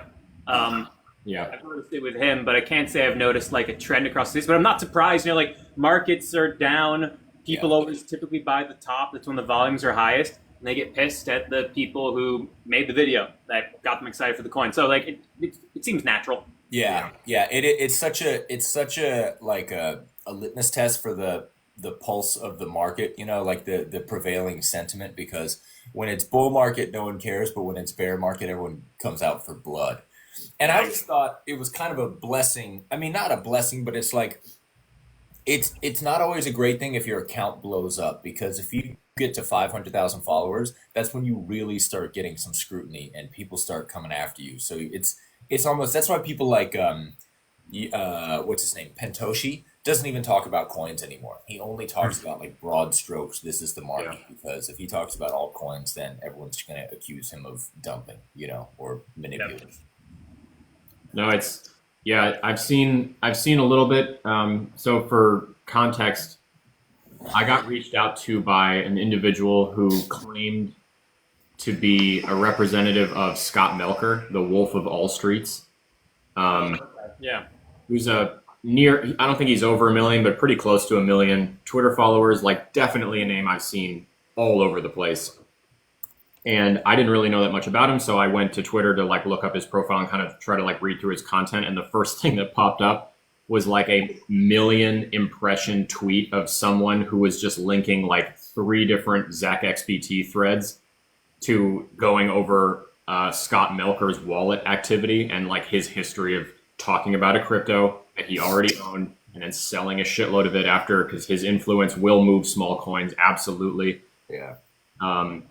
And I was just like, but you got to kind of, look at it from both sides too, because obviously, I haven't seen really Scott Melker's stuff, but every now and then it's really hard for someone to like answer someone's question. And if they like a crypto and they talk about it, even in a helpful way, people will take it as a buy signal generally, just realizing that like, hey, this is a huge platform. Like someone who I have totally lost track of, but what was his name? Tony, Journey Crypto. You remember him? Oh, yeah. Yep. So this is the guy. He's the #1 holder of the Bored Ape Yacht Club. His airdrop of ApeCoin was worth $8 million on the day that he got it, because he owned, I think, 125 apes. But for context, this is a dude who was making NFT videos when there were 4 projects, and the Bored Ape was minting, and it did not sell out. And he was like, guys, I'm just going to keep getting these things. I don't know. They're like $2, and I think they're going to be great. And then he bought like 100 of them, and he built an empire off of that. And then he launched his own NFT project, and he sold it for like 1 ETH at a time when ETH was, now-ish prices, $3,000. He made millions of dollars on that launch. I don't know what came of the NFT project, but like, dude, if someone like that with that kind of magnitude and that sort of thing talks about a crypto that they like, people flock to it. And then, you know, I don't know, yeah, I honestly would not want to be in that position, even though obviously you can make a ton of money having a platform that size and there's influence and prestige and blah, blah, blah, all this kind of shit. But it's like, You know who I saw getting dragged recently, and I was kind of surprised, is good old Crypto Lark. really? By that same I saw that account too. that was flaming, what's his name? Melker. The Kara something. So, Loki, that also might be a dude running that account. Very Totally. possible Totally. if you read the tweets. But yeah. I That's, was surprised to see that. I was like, man, I thought he was good, you know? I mean, yeah, I've always looked at Lark as being pretty, unproblematic. Yeah, there was one. He was in the hot seat, I think, like 8 or 9 months ago for one. It was like he had a paid partnership with a coin that ended up having some kind of collapse. I can't remember exactly what it was, Mm-hmm. but he This got in the this hot. post that she made is about. Yeah. Oh, sorry, Will. Go ahead. that's it. Oh no! Go ahead. I was No, basically go done. ahead. This is Zach's BT Yeah. apparently did an expose on him for dumping millions of dollars of low cap alts on followers, including, whatever. And I don't know, like you said, Mac, and you kind of said, Alex, like how much of this is you're early, you buy, and the Right. second thing you do is tell people about it. You know, it takes a week to make a video like Lark does, probably like Scott Milker does, and it takes another week after you sell the token to tell your followers about it if that's what you're doing too. There's just such inherent risk in, I think, talking about tokens. It really is just the nuance of Um, like when you talk And about it. when versus Max when said you- this profile is probably a dude, Yeah. I think the reason he said it is, maybe she took it down. She had like a bikini pic. It looked like AI. I don't know. Well, if you read like the bio too, it's just like a very funny kind of like shitty. I don't know. I've seen that like persona on Twitter so many times, and Yeah. they're all dudes that I've seen it from. So it's possible she's the one chick who actually talks like that. But yeah, stay safe out there, folks. Yeah, I mean, I guess it just kind of goes without saying that, like, when a big account talks about a crypto, like, you can expect. What's up? Alex Becker, he's got the biggest pumpamentals right now. Yeah, that dude for sure. Trying to think, there's got to be a couple others that are up in that. I don't know if anyone's yet quite in his league. He's a special one. Yeah. But sorry, Chips and Chops, great name. That one is on the YouTube channel, I think. Evan, the one with Daniel from last week. Oh yeah. Actually, it's our the title on YouTube is I think it references Mac. It's like crypto panel, crypto tips for beginners, and I think it says with Mac Gordon. But Daniel's in that video about halfway through, and what it was episode number is it? me, Alex, and Mac, and Daniel gives some takes, and they're great. Do you remember what episode number it is? Because now we're numbering them on thumbnails, so they're easier to find. Yes, we're numbering them, and I don't remember what number it is, but I can find out for you. Give me a second, and I'll update it. And let me just say to AC in the comments, because I saw you make 2 comments about this. Thank you for letting us know about scammers. If you're watching our show and you're like, "Oh my God, these guys have so many impersonators," I am so sorry. Everybody who makes crypto content and has some notoriety gets scammers. Please don't ever respond to them. They're going to ask you how your trades are going, ask you if you like the market, other stuff. Just report them or don't, because it doesn't help, honestly. Just don't message them back. It comes in waves too. Like, I got followed by a Joshua Jake every 6 hours or so for about 3 weeks, and I haven't gotten any new Joshua Jakes in about 3 or 4 days. But right now I'm on a big Wendy kick, and I'm getting like 3 or 4 Wendy's a day. Oh, yeah. I love that, a big windy kick. Yeah, That's great. I texted her yesterday because she made a video about the Gamestop Yeah, it sounds thing. like you have a burger problem. And I texted her. I was like, "Hey, I know that obviously this is a meme at this point, but just letting you know, I'm hard in my Wendy era. I sent her a screenshot. It was like 9 Wendy's in a row that all followed me. Why is GameStop popping off again? All I heard is that Keith Gill tweeted, but That's it. That's That was it. That is it. But that caused a rise in GameStop price, and now we're back in meme season again. He posted It's back. He posted the lock-in meme with no words and the GME token 900%. I mean, trading on GameStop, the stock was halted 5 or 6 times in the same day. Really? Jesus Yeah. Christ, dude. That's so crazy that he still has so much power. Yeah. Didn't he? You guys saw the movie, right? Dumb Money? I did not. No, I haven't yet. I hear it's great. Oh, it's incredible. Yeah, you got to watch it on Netflix. But it just tells the whole GameStop story. If you lived it, then you're aware with whole Wall Street bets and Reddit and stuff like that. Oh, yeah, I was there. Alex, you saw it, right? The movie? Yeah. Nope. Damn. All right. Well, I do.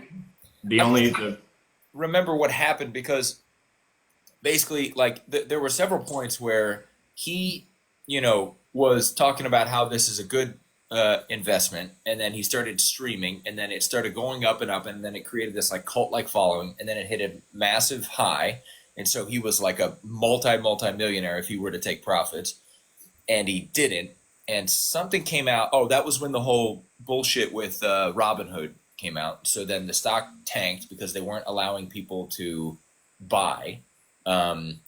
And then he's like, I haven't sold a penny. And then it went on another rise again. And then he made even more money. But at some point, he must have taken profits. And that's what I don't remember what happened or when.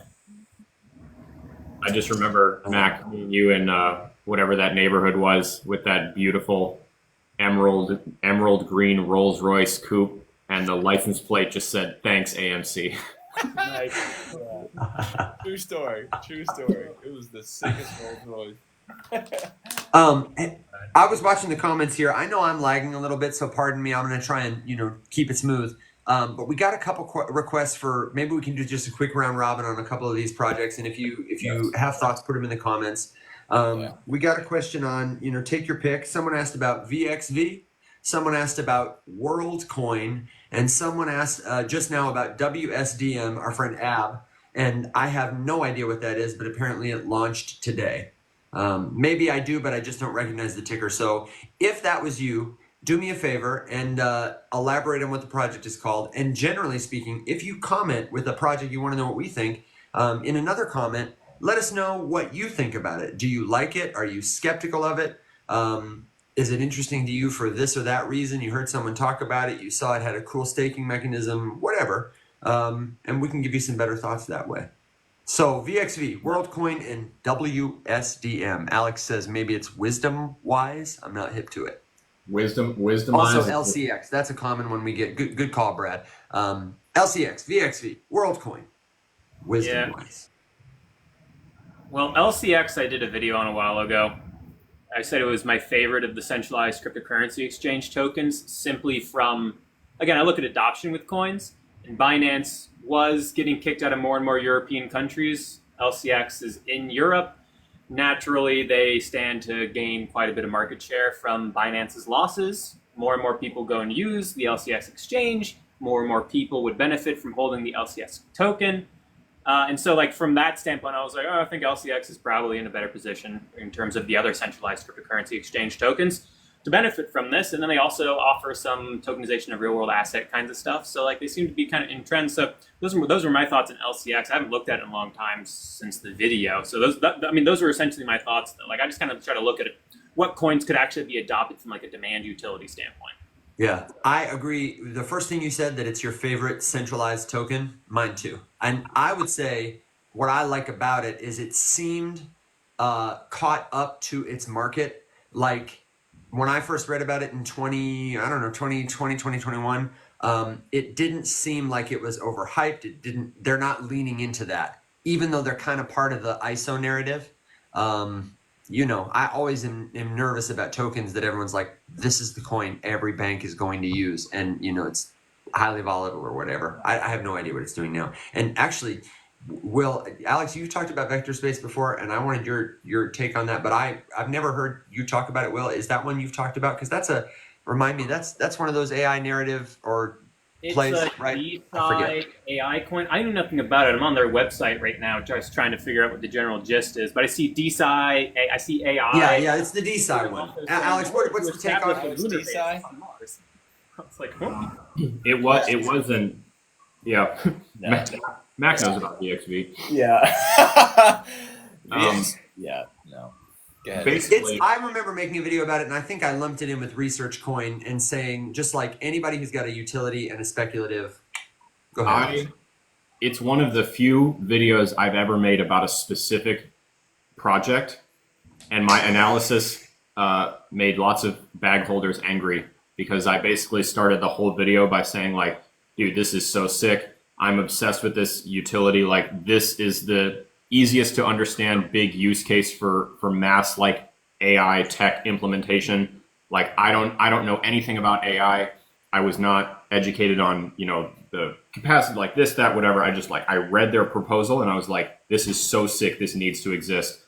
It doesn't need a cryptocurrency. They're using it to grift money off of people to fundraise because they don't want to go public and they would like to keep ownership of their whole company. So what can they do instead? They can sell you all a crypto that doesn't matter, because if you go to their website, anyone could pay for their services in good old fashioned US dollars, and nobody would ever buy a hyper volatile cryptocurrency just to use a service that they could just use US dollars for, or Bitcoin or Ethereum. They accepted both of those as well. Dude, they've completely changed what they do. Completely.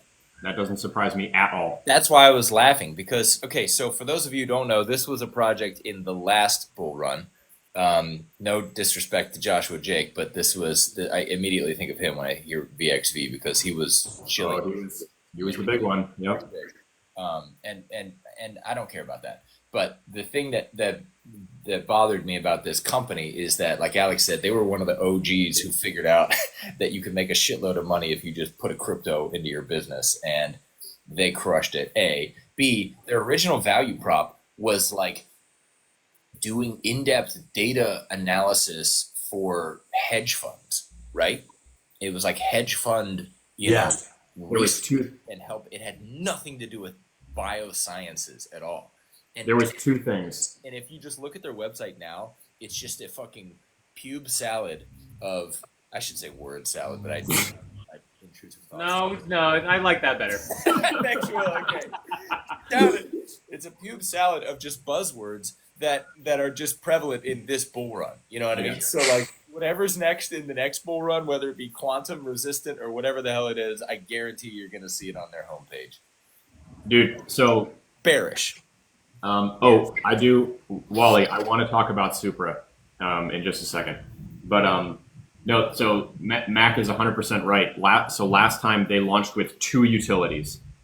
It was using AI to aggregate data in two main categories and then analyze it and make predictions. And so, like Max said, the first big one was the financial component to like analyze all kinds of world metrics, economic data, whatever, leading up to crashes, booms, whatever, and then try to use it to like help hedge funds make better predictions or do whatever, which is funny because I think that sort of becomes a self-fulfilling prophecy if it works, which we could talk about. That's one of those. That's neither here nor there. But then the other one was weather data related, and it was tracking weather data for like months leading up to catastrophic natural disasters and trying to improve how early detection systems could predict incoming storms, tsunamis, whatever, based on things that we had never put together.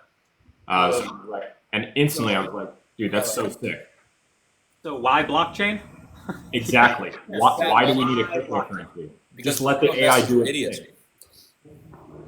The sad thing is that I think had they not been so short-sighted and they had like written that kind of thing up and like, gone through all of the steps and they had the tech and the guts to back it up, they could have gone public or fundraised and made so much money. I think that could have been huge, and I think they really, really, really tainted and tarnished their image and name by like wasting all of our time with a useless fucking crypto. And if they're still trying to grift money off of a crypto that they've now changed the spiel on, that's even worse. For the record, I want to say two things though. One, they are not objectively bad for doing what they're doing. They're just capitalizing on the market. So even though we have a bad taste in our mouth about it, like they're not doing anything that's necessarily, unlawful. They're just basically assessing what the market is giving them and coming up with their best way to capitalize on that. So if you're into that, by all means invest in it. You know what I mean? It could go up, but the reason we don't like it is because we feel like we've grinded out and been true to ourselves, and a lot of people come in as kind of like fair weather Charlies and take a lot from the ecosystem, and a lot of people get left holding the bag when the narrative runs out. So that's the risk you run with these guys. There's no like long-term roadmap for that kind of. Yeah, the roadmap is we'll adjust to whatever's popular and try and sell stuff then, you know, which is annoying to I think most people. I did want to talk about LCX though, because Alex, I didn't hear your opinion on this, but I don't really have one. Will and Evan, I think you guys both made good points, but because every time I do a live, everyone always asks me about LCX, and when I go to the website of LCX, like I just get this like perma flaccid condition, and it's like the most boring thing I've ever seen, because the thing that they're talking about, like the thing that they lead with is like, we're legally compliant and we're based in Europe. And I'm like, those are two of the most like, unexciting things in crypto of all time, right? Like the uncompliant, not that I'm all for like, you know, being non-compliant, but compliancy, especially in America, is like, you know, it's basically like just like a stock market 2.0. You know, it's like, okay, we have like 5 stocks that you can trade back and forth, and that's about it. And then Europe is the other thing that kills me too, and we have a little bit more PTSD than you do, Will, for sure, because of our experience with Multiverse X. But like the European market is not something to be coveted or chased after. And there may be fallout that pick up from there may be upticks that pick up from the fallout of Binance, but it's very much a tertiary market. It's America and Asia all the way. So when I see those things, I'm just like, man, I'm sure it'll go up, but it's not a sexy narrative. It's a subpar market, and unless people are shilling it on social media, I don't see why this would be a better hold than something else that's more exciting.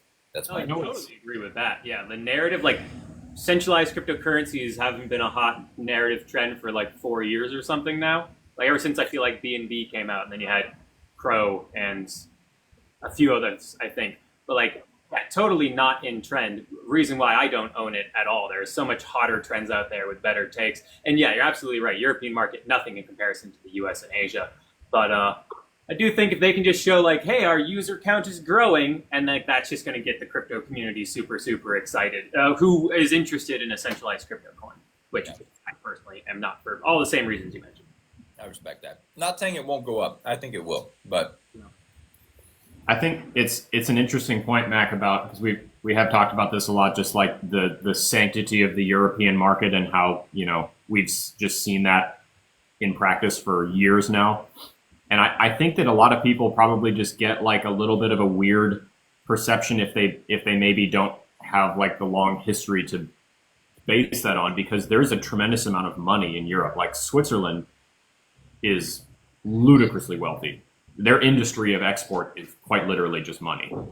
yeah, but I feel like the businesses, for some reason, are based in Europe, but the customers are elsewhere. Yes, that was going to be my point, that like, you know, the money might be there.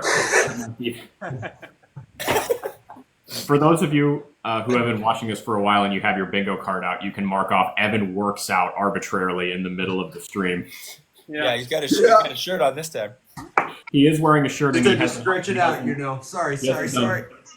pull-ups from the ceiling yet, but Yeah, do the rock climber pull-ups. At least I've got a shirt on, man. Evan, curl a 5-gallon jug for us real quick while I talk about it. Yeah. But no, just, you know, Europe may have a lot of money, but that's what they do. They are in the industry of keeping people's money safe, not spending it on dumb shit like cryptos that don't matter. And that's just always such a weird analysis. Like, oh, if Europe's into this, there's so much money and there's so much prosperity over in these, especially the Central European countries. I mean, my family lives in Switzerland. I've spent lots of time there. People are living in gajillion-dollar houses with parking garages underneath and heated marble floors, and they're like, oh yeah, whatever. I don't even think about it. And I'm over here. I don't know what am I doing? If you got, yeah, What am I doing? I think there's probably about 7 dogs laying around there somewhere. But Yeah, I mean, one of them just shit in my kitchen. I just watched it while I was sitting here doing this live for all of you. Just turned around and there it was, and off you go. yeah, and also if you have that level of money, it's like what do you need to fuck around with crypto for? There's a lot of old money. Maybe that's actually, now that I think about it, maybe that's the difference right there. Is Europe is a lot of old money, and they are kind of they're chilling. They don't need to be fucking around with magic internet money, whereas Americans and Asians are a lot of times on the come up. Yeah. We're struggling. Which is a sweet way to say we're broke.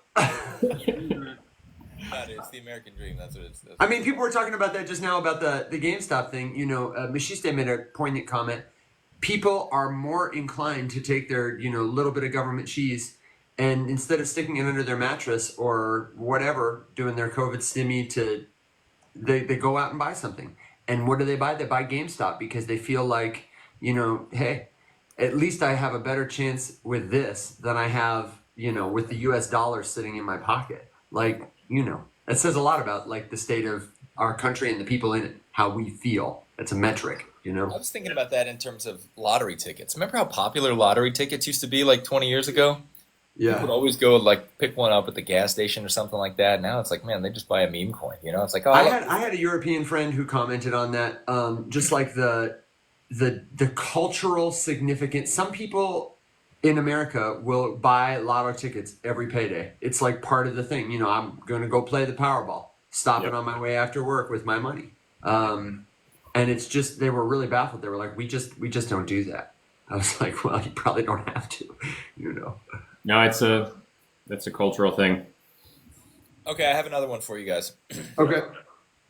What are your thoughts on, because I saw Mark Cuban taking shots at Gary Gensler recently, which I patriotically retweeted with my Nice. yeah. Don't worry, That guys. would be a boxing match I would actually watch, like a celebrity boxing match. Mark Cuban versus Gary Gensler. I'd see that. Celebrity deathmatch. Yeah, that's what I was just gonna say. Will, I was like, what was that show that did that? Yeah, that would be amazing. Yeah, I mean, I think what he's saying is pretty spot on, and basically the gist of it was that like American, like the best blockchain talent in the world is just skipping America now because they're regulating by litigating, and I think Trump recently had a video where he was talking about crypto, and I think that crypto is going to become a relatively big talking point in this upcoming election. There's no we got wars going on, but they're not super fresh, and I think like inflation's obviously going to be a point, but maybe crypto is like a major talking point in this one. So I don't know. Curious to hear what you guys think as this year goes on.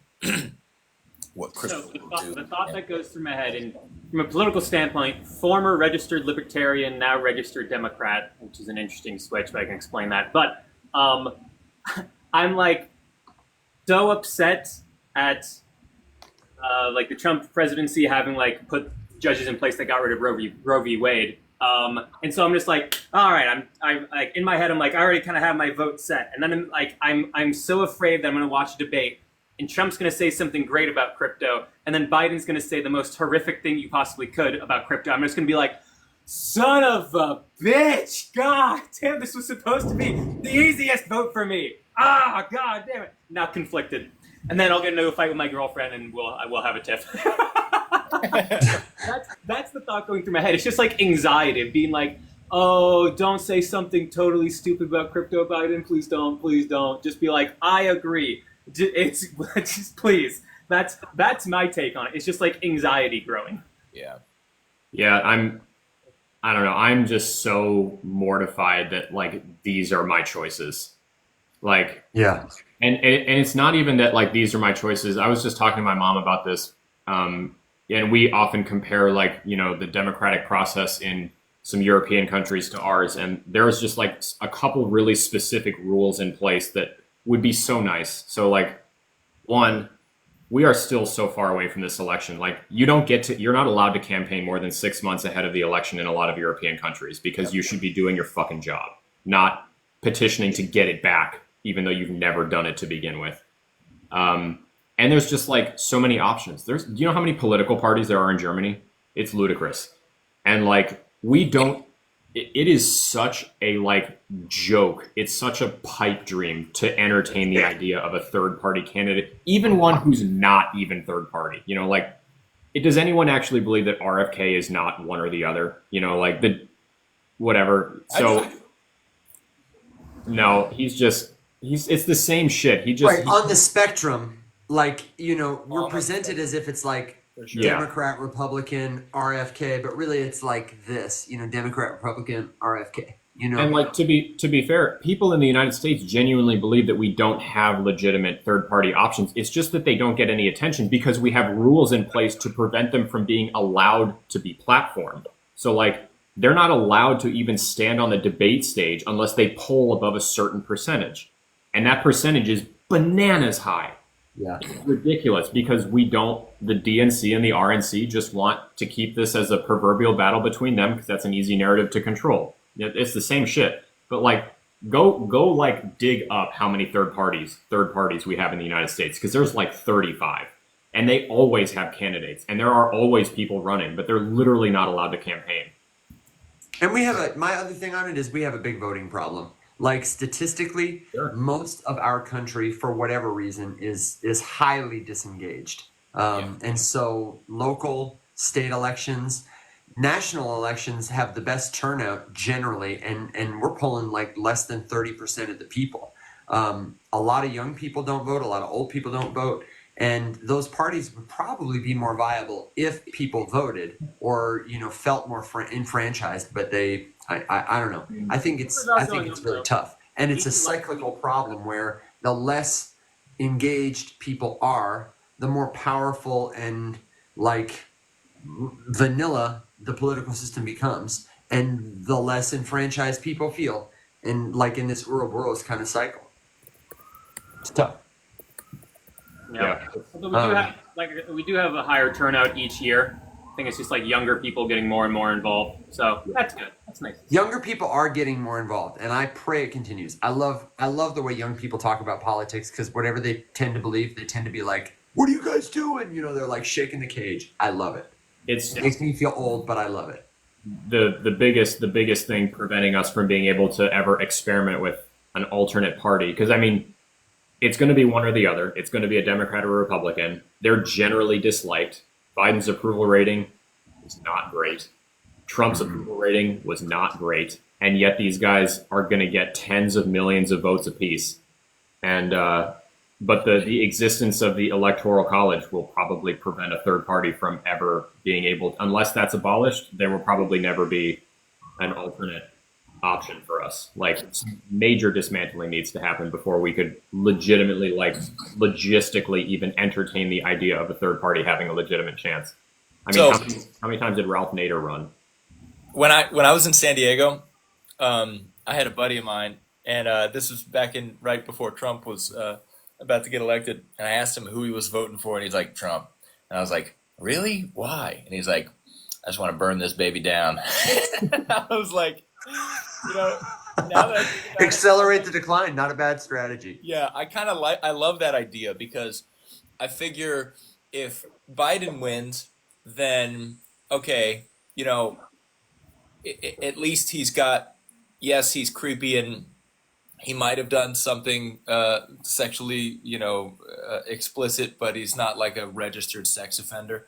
And he has dementia and Alzheimer's, so that's not great, and it's going to be bad for crypto. If Trump wins, then he's just a scumbag who everyone around him either gets fired or goes to jail, and might have committed treason. But, you know, like, either way, I catch me in Thailand, you know what I mean? Like, I might just bounce if it gets that bad. Like, don't forget, there's always other countries out there, you know. And well, I mean, there is for us, but what I truly worry about is like the people who don't. It's easy. That's easy for us. Look at our faces, man. Look at how creamy we are and how Alex is up there with male we are. Alex is up Like- there with a fucking German passport, like a get out of jail free card. You can smell the privilege on my face. You know what I mean? Like I'm the king of the world, man. We're ready to go, and I really worry for our country, for the people who. Tori said this in the comments. This is a really interesting stat, that there are a lot less people coming here for their opportunities. The narrative in the media is like, oh, all these illegals coming in, da da da da da. Sure, there are people who are trying to get into our country because it's whatever, but on large, the numbers are going down. People don't want to come here anymore because the news is getting out about how it kind of sucks. Thanks, Daddy President, for the freedom to say that my country sucks or whatever, and but we've been so brainwashed. No, I've made that point before, and all you need to do is go somewhere else and talk to somebody.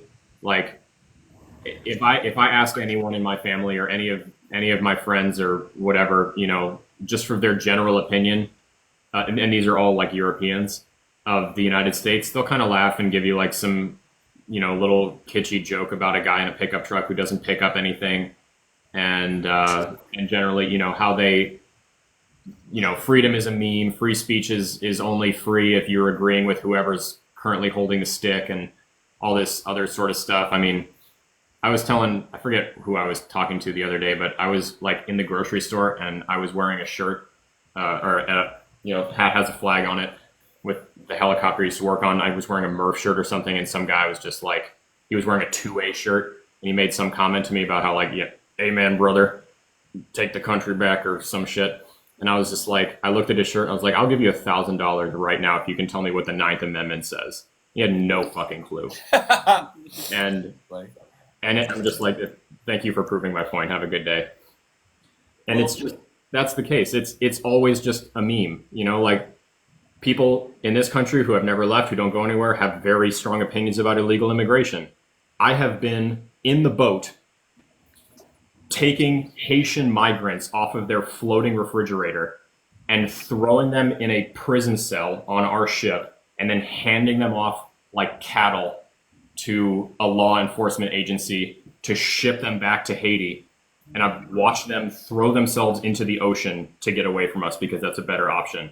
They're all coming to this country knowing exactly what they're in for. They're in for racism, hatred, all sorts of vitriol, but they're not going to get hung in their front yard. And that's what they're running away from. So people are not under the impression that they're coming here for the greatest country in the world, but they're leaving horrible things, or they live in Europe and they're truly happy and they're yeah, in America, you guys are just circle jerking and kidding yourselves. And those are the two attitudes. And it's really sad. Okay, so, all right, okay. I don't mean to cut anyone off, but I feel like our folks are they're gonna deplatform us. They already gave us the learn more about U.S. elections tag. Do you have final thoughts on? Can we switch back? I've been taking crypto question notes. We should, because this is going to go on forever. Yeah, all I meant to say was that crypto, I think, is going to be an increasing area of focus for this upcoming election. And I agree. Yeah, regardless of who is leading or winning or anything like that, I think both platforms are going to have to start talking about it more and taking it more seriously. Hopefully it leads to something better. And the Democrat, because there are a lot of Democrats who support it, just maybe not at the executive level. To bring it back to crypto, I totally agree. It's a weirdly bipartisan issue. There is crypto hate and crypto love on both sides of the aisle, which you don't see that on too many hot button issues. It should be a more progressively applauded topic, but I'm super curious to hear it come up in a different context, in debate. It would be really cool to, in the confines of the debates, get a question that's intelligent about cryptocurrency or blockchain, or the regulation, or SEC overstepping, or any of those kinds of things. That would be so refreshing to hear, just an intelligent question about it, instead of what I feel like we've been talking about so far, which is mostly memes. I made a video too, not on this platform, but I just want to say, if you're out there and you're thinking, how can I make money on this upcoming election? I would seriously consider all of the political meme coins. And there are some great ones out there. I would say generally Trump is going to be more popular in crypto than Biden, and there's more Trump coins, I think. So Geo Bowden is the leading Biden one, but then for Trump, you've got Trump, you've got Tremp, which is just Trump with an E. I just love it. So stupid. That's so cute. There's like mini Trump. There's MAGA. Trump with hat. Trump with hat. Yeah. And listen, it's not hard. All you got to do is just buy some of these and just wait. And if good news happens for Trump, just like good news happened for GameStop, you know, if your meme coin is active, then it'll probably go up in value. Not financial advice, but those seem like easy. And we have a call coming up later today with somebody who was in our audience yesterday who's on a team for a token called Fuck Joe Biden. And the question is like, can we come on your show? Do you want a sponsorship? And Alex and I are like, first of all, we're not just going to sell your token, but it would be really interesting to have a conversation about like the strategy of political, like that's a great application to the strategy we talk about, which is like, how do you launch a great meme token? You understand what the narrative is going to be, you get out in front of it, and then give people an opportunity to, speculate on the meme. It's really like a way to invest in the prevailing sentiment of the culture. That's really what it is. It's like how to monetize what's popular amongst a certain tranche of people. That's all GameStop was. It was a symbol of this particular moment in time that people felt powerless. The company was going to die. The people were going to make a ton of money on it at the top. So folks took it back. And it was a powerful moment culturally. I love that this sentence can exist in our space. This comment from that one guy from Dot, Super Trump is very low at the moment. You guys are talking, and I'm like, don't laugh to interrupt them. I'm like, Super Trump is low at the moment. Goodbye opportunity for Super Trump. Yeah, right. Okay, so one of the tokens that we've had a lot in the comments is Supra. And we've talked about this token before on the show. And I would love to know if folks have thoughts on this. I'm glad to hold my thoughts and pass the baton around. But it looks like a lot of folks have it. What do you think about it in the comments? And then, I don't know, Alex, we talked about it last time. Will, do you have an opinion on it? You've been quiet for a minute. And actually, Will, real quick, do you have a hard stop today so that I can make sure to accommodate you, brother? I got a phone call I got to hop on at 10, but then I can hop on afterwards, too. It should be a short one. Look at you. What a champ. Okay. Do you have thoughts on Supra? I don't know what it is at all, so no. Okay, so the quick summary, let me give the quick summary for folks who don't know, and then I'm going to hit Alex because I know he's got thoughts. It's a layer one blockchain ecosystem, and they bill themselves as, the buzzwords are interoperable, decentralized. They have a couple of protocols that they're building, including an oracle, so think like Chainlink competitor, a bridge, and what they call a verifiable random function device service, which honestly I don't know as much about. When I looked at them, was more interested in like, an oracle, because in my mind, that is like the biggest use case they're aiming to provide net. But that's the TLDR on it.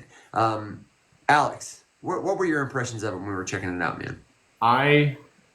So I was gonna ask you, just because I knew that you knew a little bit more about it than I did, and I'm just kind of starting to do the dig because a couple people have been asking. I know Dave had sent me some stuff that I wanted to look at for him because I know he's participating or he's working on. Yes. Because they've got a pretty big airdrop that they're advertising. Yeah, you can't buy Supra right now, and when we were first. It was brought to our attention on the show. We had never seen it. So we went to their website. We did our dive, our do your own research dive, which if you want to see how we generally start to do our own research, we've got a video for it on YouTube. You can walk through it and then do it every time in 5 minutes. Super easy, super helpful. DYOR on the Faceless Labs YouTube page. Right. It's a good website.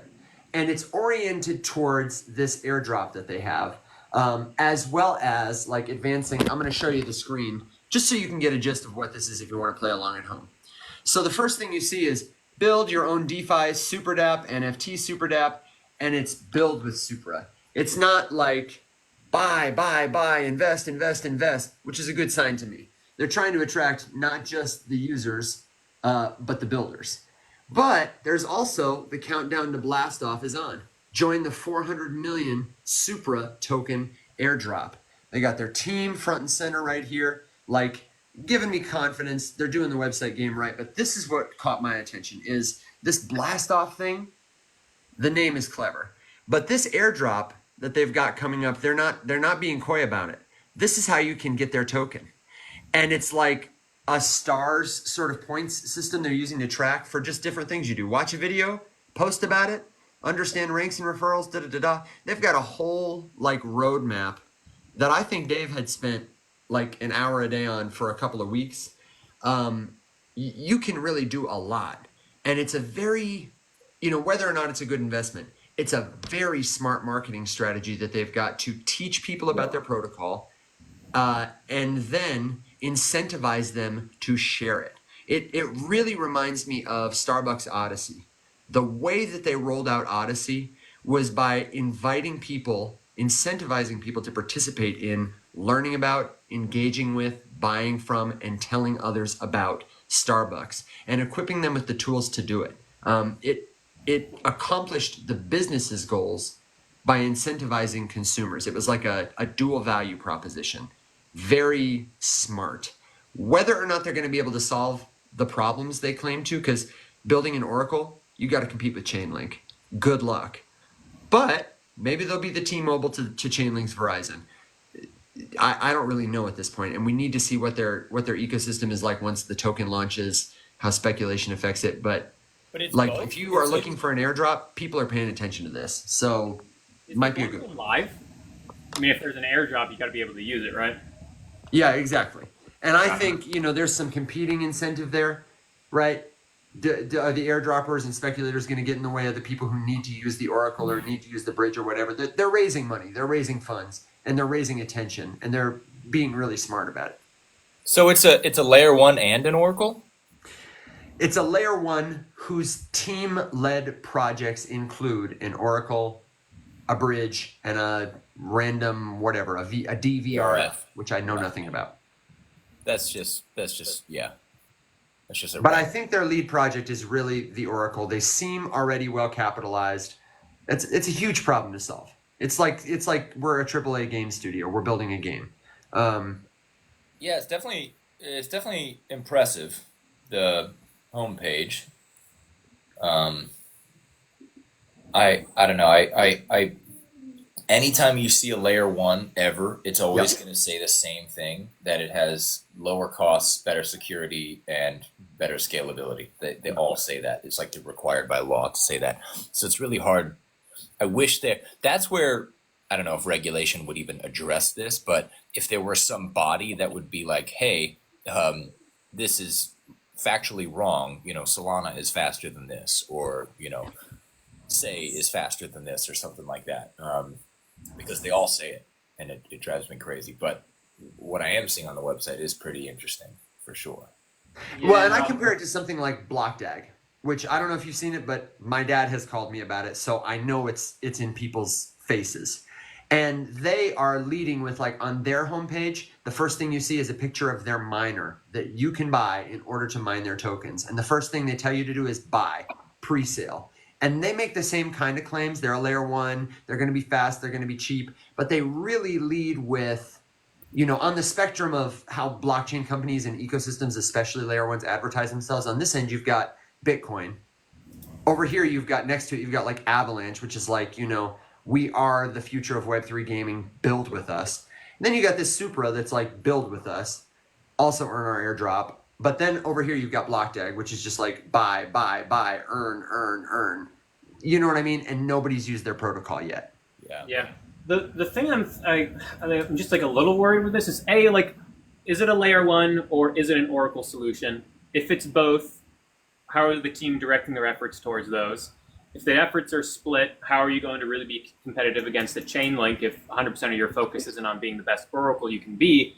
But if you're a layer 1, how are you differentiating yourself from the space from the 50 or 80 other, 100 other layer 1s that exist out there? And I feel like I was trying to find their block explorer too to see like, oh, maybe their transactions per second are super high. I can't find their block explorer. They claim that it's going to have 530,000 transactions per second, but like a lot of people make claims, then you go to their block explorer and they're at like 7 transactions per second, So like, I just want to see like, you're getting into two incredibly competitive use cases. You got your chain link and you got your pith, and then you got a whole bunch of other oracles that don't matter at all. The odds of super falling in that category are higher than not. And then with layer ones, an even more competitive field, and even if you can have 530 transactions per second, you're going to have to compete against Solana at 2,500 right now with Fire Dancer. It's supposed to get up to 1 million. We'll see what it actually does. And then other things. So like both are really competitive fields. So like I don't know, like I'm just very curious to see how they're planning on differentiating themselves, because both of those are tough, and if they're splitting their efforts across both of them, the likelihood that one of those is going to be amazing enough to really differentiate themselves is less. But I like their website a lot. It seems good. They're talking about building all that good stuff instead of buy. So, I mean, that's all nice. Yeah, I completely agree with that, and I think it's astute that if you're trying to, in this market, have more than one offering, you're really, think of it like a Venn diagram. You almost don't want to be in the middle between the two circles, because then you're not in either camp. It's very tough, at least not to start out. And we've seen that with our business, but then also from advice that we've gotten from mentors as well. Like, niche down and just absolutely dominate that space, then expand, just like TikTok did with lip syncing videos, and then now we're here talking about politics and crypto. So I think that's another reason why Near Protocol has been doing really well over the past number of months, because they made that announcement. Maybe they always had it, but like they made an announcement that they're going to have like the AI marketplace that's going to be coming out. I forget when it is, but it's going back to the original ethos of why Near made itself, which was to be like a layer one home for AI. And so like right now, Near's great from the sense that like their DeFi is very, very small, but they have like really high usage numbers for these other non-DeFi related use cases. So it's like a very generalistic blockchain, and the numbers are huge in terms of the, if you go on DApp radar for the applications that are on it. But like where the money really goes is like if they could specialize back to their ethos of AI, like that'd be huge, because then you can just like really focus in on that one hot trend. And from a price standpoint, that's good for the asset. But the Near team is, I think, far more focused on actually having a good product. But hey guys, I have to hop off, but I'll hop back on in a bit. Sounds good, Will. Good deal. There was a question just about super in general that I think we can use to answer about, I think, a lot of stuff. Someone asked like, so scam or not? And I personally haven't done a ton of research into this one yet, but like there's a lot of nuance to that question. Like just because something doesn't look like it's going to succeed, or we're not sure if we see like a big use case for why a token should exist or whatever, doesn't mean that like it's either going to crush or it's a scam. I would be super surprised if this were a scam. I would bet a lot of money that it's not. Okay, but that's the question. I do too. Why? Can you give us like the 5 bullet point list?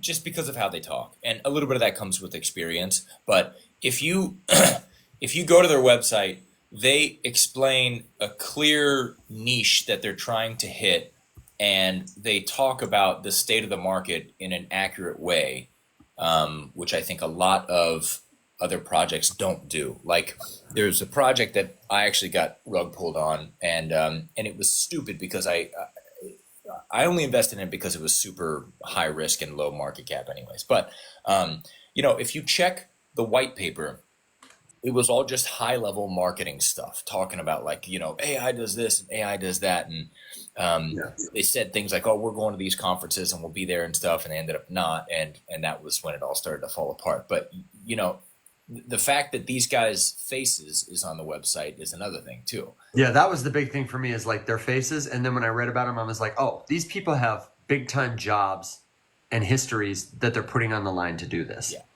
And this might come off a little bit, a little sassy, but tell me those guys don't look like they know how to fuck with a blockchain, dude. Honestly, when I saw their faces, I was like, dude, these men have been closer to computers than they have to a woman their entire lives. Yeah. So, confidence, man. Yeah. If they look like they can party with Vitalik Buterin, then that's bullish in this space. You don't want people looking like me or Evan running a blockchain. Maybe in the marketing, but not for the tech. Yeah, no. these guys fit the bill. So, plus there's a lot of info about them. I mean, you can look all this stuff up. These guys are PhDs in computer science and engineering. So yeah, but just to be clear to everyone, like you can absolutely have that opinion of a project that it's not a scam because of X, Y, and Z, but that does not mean that they are like going to succeed and make everyone millionaires and take over the world, right? Like there are really cool things that just don't go anywhere all the time. And it doesn't mean they were a scam if they don't succeed. It just means that they were like your average business, because most businesses fail. And that's a good point. So I think maybe you guys can craft this with me. I think when you're talking about the website and you're looking at the website, right, and like who's building the engine of the car, it needs to be those type of people, right? The people who look like they better understand computers than people. But for a crypto to succeed, they do need the people who can actually talk to people and engage at a cocktail party and, you know, be social, right? Because we've seen that a lot too, where the tech is great, but nobody gives a shit because they don't know how to explain their value prop. And that's everything as important as the tech in the space. Some cases, even more so, hence coins. I would agree. I remember, I think at the Bitcoin conference, maybe the first one we all went to together, and there were, what was the blockchain sponsor? Was it Phantom? There was some, I think so. And the guy they had on stage, or maybe I'm thinking of something else, there was a very technical presentation that was extremely impressive from like a pure data and information standpoint. Lots of, you know, they're building like these guys at the super site. But it was one of the most painful presentations that I had to trade my attention for I've ever been through. This guy, ideas got lost in his mouth. He was floundering. He was nervous. And he was at the party we went to later at Nick's penthouse. Yep. And I kept thinking, like, how can I approach this guy and talk to him and encourage him and be like, just pay someone to do that. And there was another one that we saw. I don't know if you guys saw this, about the crypto that was going to fund a space mission. And the guy had a leather jacket and he had a perfect delivery. Yep. And he was well positioned to sell. And everyone was like ready after this guy talked, not only to invest, but like just wanted to spend time with him. He was probably selling a less valuable product than this other guy, but he was in the right place at the right time to use his skills to advance his project's mission. But that's the difference. Yeah, you need both. That is 100% the demonstration of the fact that your data tech guy is probably not your marketing guy. So there was someone in here earlier, I think 1984 was the handle, who was asking just about like, hey, we're launching a thing, next steps on marketing. Like, this is all of that. So I asked you what your one-liner was, and I'm not going to pick on you, but like your one-liner tells me absolutely nothing about what you guys are doing. It's very like pie in the sky, altruistic.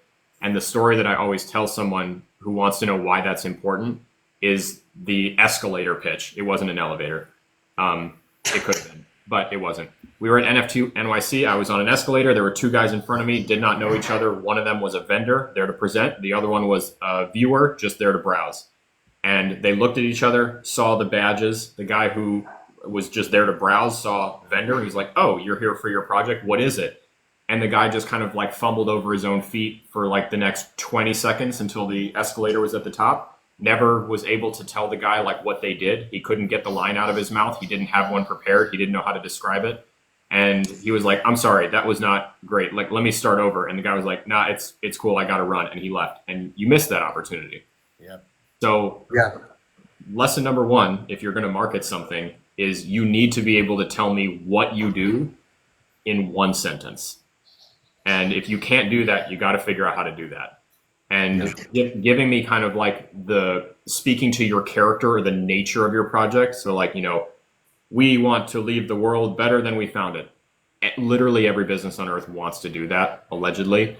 It doesn't tell me anything about like what you guys are doing or what it is. I don't know. Is it a game? Is it a whatever? And so to that point, someone asked about this WSDM token that launched, Wisdomize or whatever. Mm-hmm. I spent a few minutes on the website, and that's basically the vibe that I got. I got buzzwords. Yeah. I get like a lot of really flashy graphics. It looks great. The website looks really well put together. It looks nice.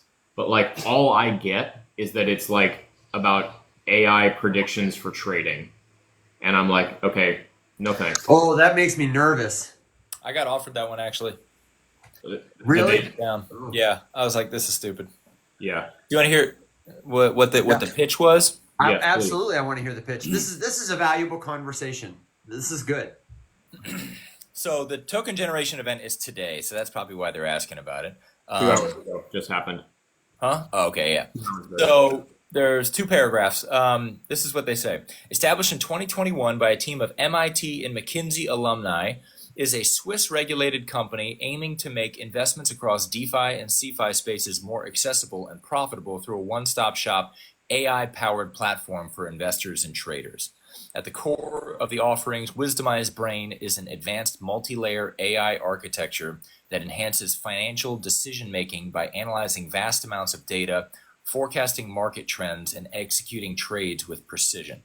The company operates from 4 offices globally: Switzerland, UAE, Estonia, and Taiwan, blah, blah, blah. Wisdomize, this is the second paragraph, Wisdomize has attracted over 30,000 monthly active users on the platform and over 120,000 community members since its launch in August 23. The company's native token, Wisdom, will be publicly launched on 14th, with listings confirmed across 1 to 2 sections in the top 5 launches. As an immediate utility, users can stake their tokens and attain free or discounted access to the company's offerings instead of paying a monthly subscription fee. That actually, the last thing they said was awful.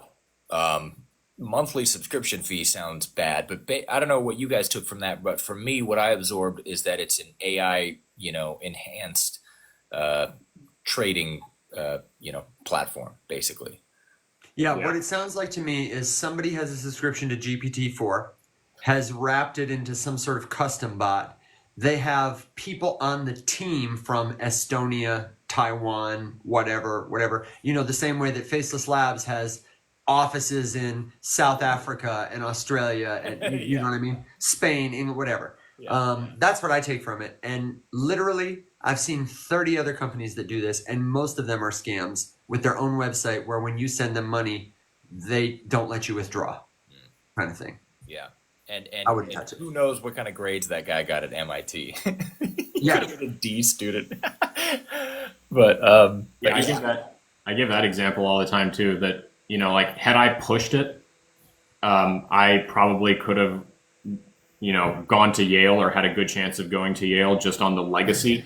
But I would not have done well. I was not a good student. I wouldn't have done great. But I could have maybe fumble fucked my way to a mediocre degree in 6 years out of there, and then come out and called myself a Yale graduate. It would have meant nothing. And that's exactly what I thought when I saw all of their backers being Google, AWS, and Google Cloud, AWS, Boston University, Polygon, Certic. You're not a Certic partner. You got audited by Certic.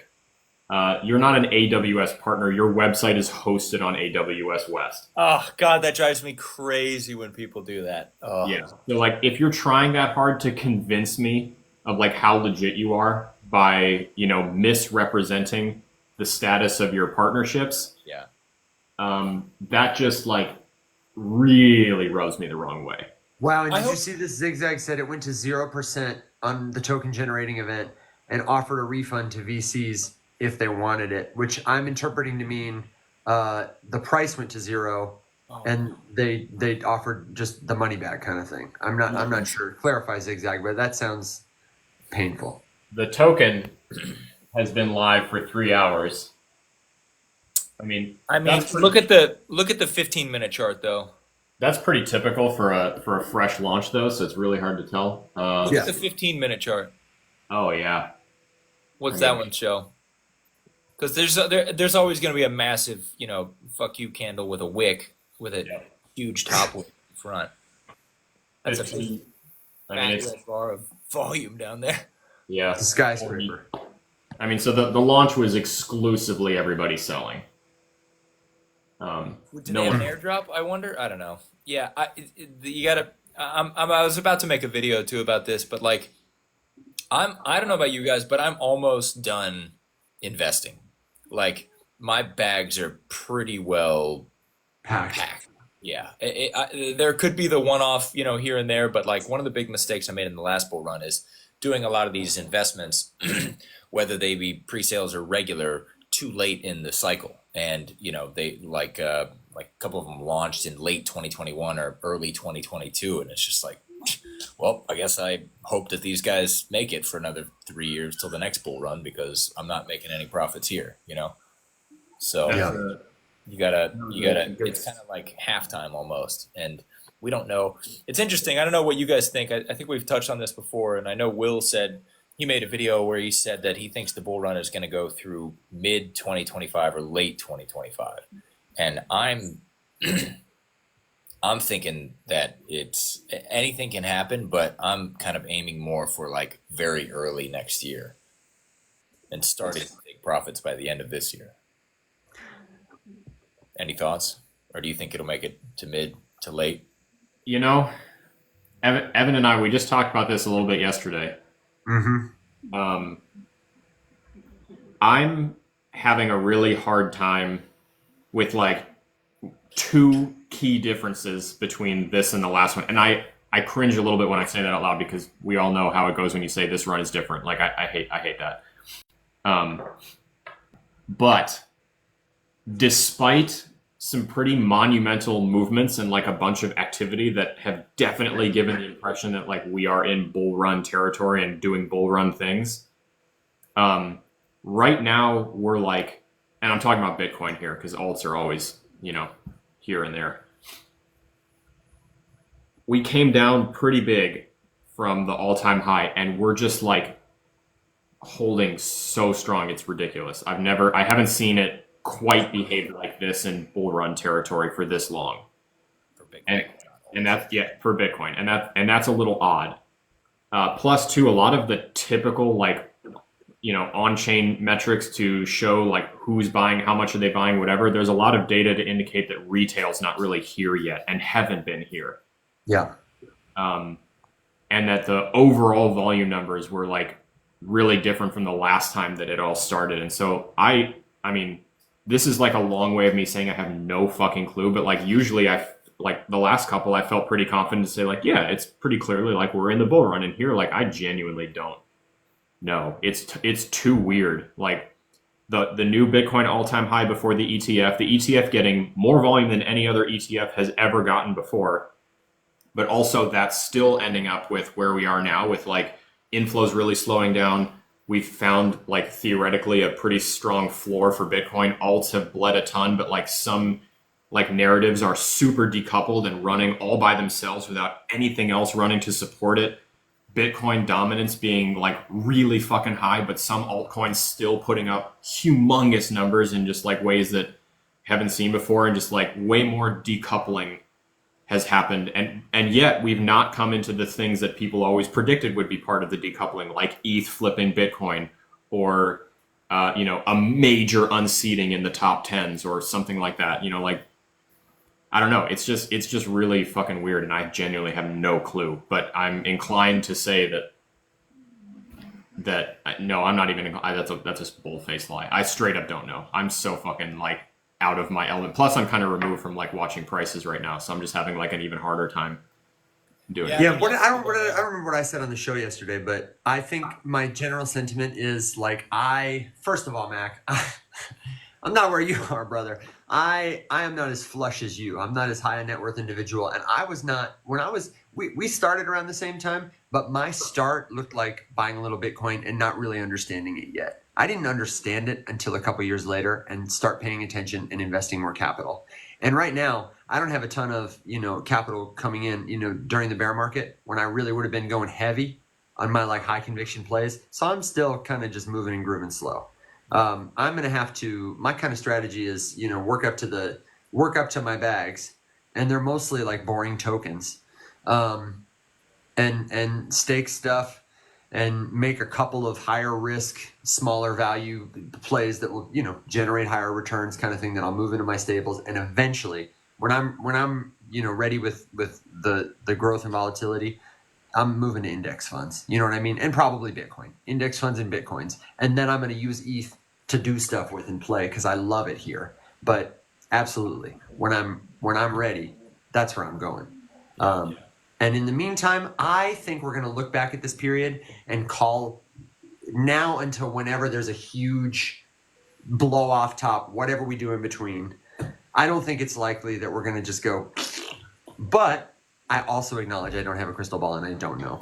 But I would call that whole period the bull run. Because look at the last one, leading up to that in 2021 at the end, right when we did the launch. I would call that whole period, which mostly looked like this, when you see those big peaks, the bull run. Okay, you reminded me of something. That's a really good point. Yeah.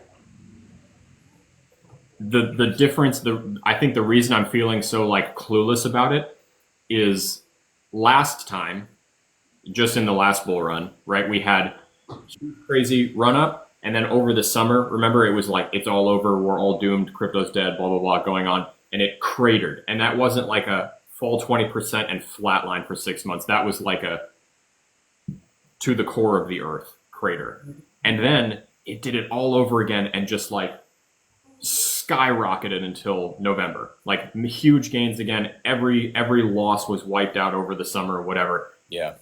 And the whole time I felt like I would have been so surprised if that was the end. Like, hey, over the summer, I mean, like if this is truly the end and there's no more bull run for the year and like all the gains are gone and done, I would have been super surprised. Whereas this year, I'm like, dude, if we crash 60% more from here, I'm not surprised. If it starts skyrocketing tomorrow, I'm not surprised. And maybe some of that is just because we're more jaded, but it's a different vibe and a feel, and like the public sentiment has been so different that I'm just like, I don't think anything would surprise me. So maybe that's why I'm feeling so hard to pin it down. The only thing I'd say is that like, wouldn't it be so funny almost and wild if all these mega institutions that quite literally run the world got in on the Bitcoin ETF and they only got like 10% profit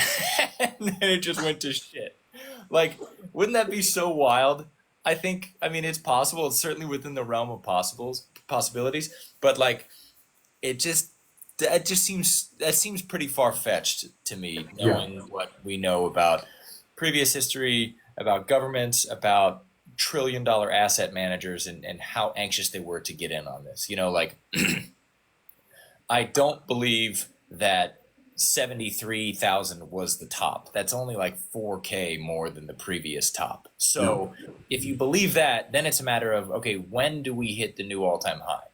And I think that there's no greater amount of headwinds now than there were in the past 3 years. So it's more than likely that it happens this year. The biggest question mark that I really have no idea is next year. I have no idea what's going to happen next year, but I feel confident investing in this year, or I should say investing, since most of mine is done already, holding until we see some good action and some comeback. And then who's to say what happens next year? That's when you start busting out the charts. That's when you hit up, Marin and check out the astrological charts and see what Mercury and Venus are doing. That's when you get out the Ouija board. Just try it all. And just throw stuff full DJ. Yeah. Who fucking knows? But I hope that there's a blow off top. That was a big decision, a big mistake I made last run, is thinking that there was going to be a blow off top because of previous runs. And I guess you have to adjust your opinion on what a blow off top is. I considered it, it was a 3x from the 2017 run, and I did not consider that a blow off top in crypto terms. See, and I would consider what happened a blow off top, especially since there was kind of like the double, and it wasn't huge, but I don't know, just compared to like the previous year, I don't know. Yeah. But I mean, if you think about it from its low of like, what was it, 8,000? It was under 10. Yeah. So that up to 69K, I mean, that's a pretty good run. Yeah. So maybe I was just thinking about it wrong. I don't know. I made I was definitely a second cycler, a mid curver on that last one, but. Yeah, exactly. Real quick, can I take us back to Just before we move away from it, and I forget, for 1984 and anybody else talking about biz dev, building a mission, building an elevator pitch, my favorite example to study right now is Tesla. Tesla's mission is to accelerate the world's transition to sustainable energy. The wordplay on accelerate, and then they go on in some places to add by making electric vehicles more affordable and by generating and storing renewable energy. That took 10 seconds of my time to say because I said it slowly. You know exactly what that company does, what industry they're in, cars, energy, where they're going, you know how big their market is. And if they pair it with their vision statement, like the mission is the what, the vision is like the what's in it for me, what's the byproduct if we achieve the mission. And their vision is to become the most compelling car company of the 21st century by driving the world's transition to electric vehicles. I mean, sold me, man. You know, like, where do I sign up and invest? I don't need to know anything about that company. It's really good. And I already know they have clear vision. They have a clear, our you know, like, pitch for the show, when I tell people, I say, the Rise Up Morning Show is helpful news, commentary, and answers to your crypto questions. If people want more, I say it's like Car Talk, but crypto, from trusted educators and founders in the blockchain space. You know, like, you know instantly whether it's for you or not. If you want to look further, what you're going to get out of it. We could do a whole show on that, and maybe we will one day, but study Tesla. I've been working on like my personal brand's one-liner for a long time, and I've finally gotten it. And it's a thing. You're not just going to like sit down and be like, okay, time to think of a one-liner and then crush it out in 4 seconds. Unless you just get hit with a bolt of lightning and have an epiphany. But like, I finally gotten mine to, you know, helping newcomers navigate the world of Web3 safely without scaring, shaming, or shilling. And that took a while to arrive to get it concise to that thing. Mack has my favorite example that I think about a lot was the iPod when it first came out. Mack, I know you talk about that one a lot. Do I? 1,000 songs in your pocket. 1,000 songs in your pocket. Oh, yeah. It immediately Michael has a really good exactly framework what they for were it too. trying Our to do. friend Michael, he does marketing, and his framework is like product or idea for people who cause. So like, you know, crypto news for people at all levels of experience who want to stay safe and make money. That could be one, you know, that's a model for how to like frame your mission. Cars for kids who just learn to drive and want to get the hell away from their parents. You know what I mean? Like, you could play with it all day. It's a Lego thing. So 1984, give us like, you know, and you know, sit down and like chew on it for a while. But like, what you want in there is a little hint of the generic, having a teeny bit of the like vague generalness to sort of like encapsulate, you know, the industry that you're in, whatever, so that we know like what it is. And something about your mission statement should point to like what your overall goal is. But really the important thing is that you got to have something that's like hyper specific about yours. Like, there is no question in the eyes of someone who reads my one-liner, like, who is my content for? I'm not doing super in-depth code analysis for developers looking to build blockchain applications. I'm trying to help like someone who just heard about crypto yesterday not get hosed by falling for shilly, scammy marketing and crappy scams, you know, but like that's what you're trying to get across. Good. Well said. And 1984 says I overthink the pitch. It's easy to do. It's easy to do. You're not advertising to the smartest person in the room. You're advertising to most people, the general population. It needs to be something everybody can understand and, more importantly, feel something about. It doesn't matter so much if people like it as much as that they feel it. It's better to have some people love it, some people hate it, than for people not to really care. That's why one of the reasons Trump is so successful. People love him or they hate him, and everyone talks about him. Yep. You know? Yeah, there is nothing in between. Real quick, we had a question about gaming picks. You guys have gaming picks. I'm not terribly exposed to gaming, and I could pick this or that. I would say AVAX, Beam, Illuvium are projects that piqued my interest that I have, you know. Illuvium yesterday, if you know, it tweaked my thought. But you got ecosystems, you got studios, and you got individual games. I would also say Arcade is cool. We loved having them on the show. Games.gg. I don't know. Yeah, I think my gaming picks are not specific games. Although, like Mack just said, Shrapnel is looks really cool, but I'm less interested in like trying to pick a specific game that's I think going to win overall, and I'm way more interested in like things that are going to do cool shit with a ton of games that like won't fall apart if one game turns out to lose all of its hype and steam and kind of fall apart. So like I'm genuinely excited to like play Shrapnel, and I've downloaded it. I've been in there for a while. The team sent me an extraction pack like in the very beginning, and I still have it. And there are definitely other like interesting looking games. Mack, I know you've looked at a number of them, but like I'm overall more interested in the ecosystem. So like everyone who's interested in Web3 gaming is at least looking at Avalanche and Ronin, mostly Avalanche, and then probably Ronin. Ronin and Sky Mavis are doing like a ton of shit. They recovered so monumentally from that catastrophic DeFi exploit on the Ronin. I think it was the Ronin bridge that was the ultimate thing that got screwed for the biggest hack in DeFi history. The whole Axie Infinity thing, like came back from that, which is impressive that you can recover from that. And then like Evan said, Arcade is doing something cool and unique with a bunch of games that's exciting. And then there's like the gamer DAO type of structures that are doing more indexing stuff. I'm way more interested in that than like trying to pick a game that I think is going to win. But I would just say for my quick rapid 3 picks, I would say Arcade. I made a video about them. Check them out because they're a stupid low market cap and they have a tremendous possibility of just going bananas. So definitely check them out. Games.gg, game with a 3 instead of an E, and then Star Heroes. Star Heroes is one that launched and they're very esports focused, and the team is just really good. I really like the way they communicate, because sometimes games launch and the hype dies down considerably, or they forget to keep people focused on what's ahead. If you're running a crypto project, you always you need a Joseph Goebbels. You need somebody to go out there and constantly whip up propaganda. It wouldn't be alive if I don't make some sort of reference to some despotic historical ruler. Or genitals.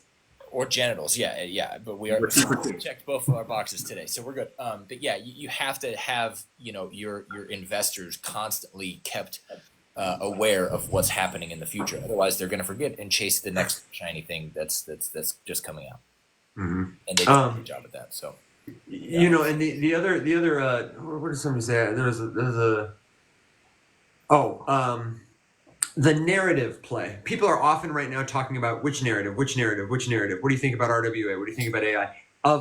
There's a distinction between like which crypto tokens tied to a narrative will pump this run, and which narratives that blockchain can do this will come to fruition. I think gaming, probably more than almost any other narrative, has actual companies building actual products that blockchain will make objectively better that are coming out now.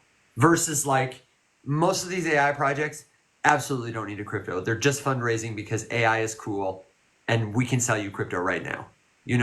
I don't know if you guys agree with that, but I feel like gaming as a utility might actually like arrive in a meaningful way within the next year. Well, even more than that, like, and I think Elio Trades talks about this a lot, and I completely agree with him. But gaming there he is. There's this rapscallion talking shit in the comments. I was wondering if he was going to show up.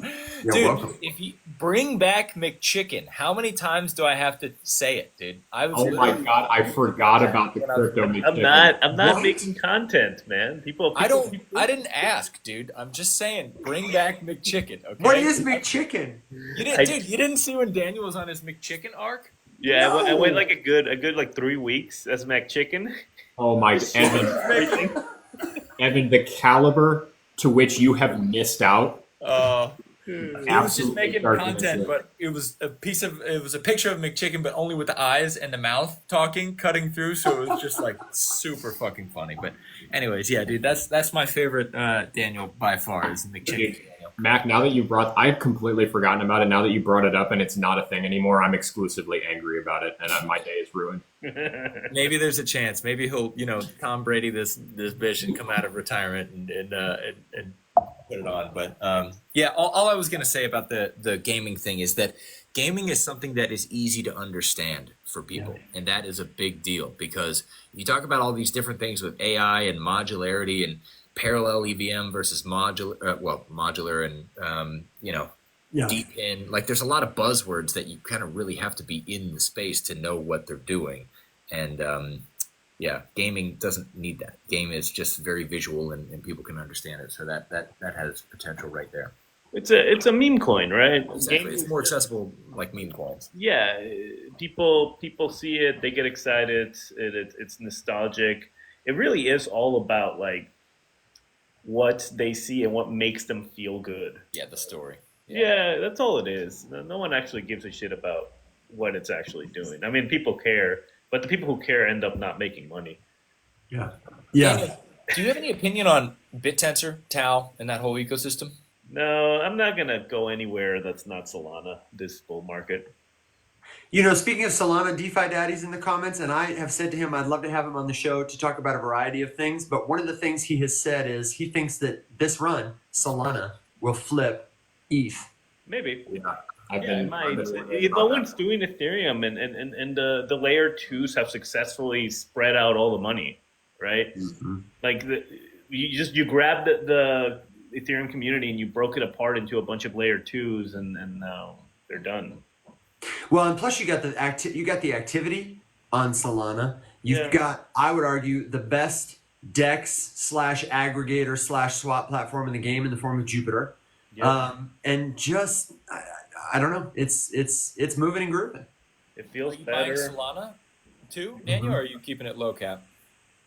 No, I have a big bag of Solana right now. I have a lot of Solana and Bitcoin because I'm not actively trading. But I'll probably go into shitcoins soon enough. I mean, right now the game is GameStop, right? I was gonna say you're all in on GameStop, yeah? Really? I'm just talking shit. No. But right now the game is going to be GameStop, and then I have to go look up the data. But I bet that it follows the same narratives that it did back then, right? Remember when GameStop went up?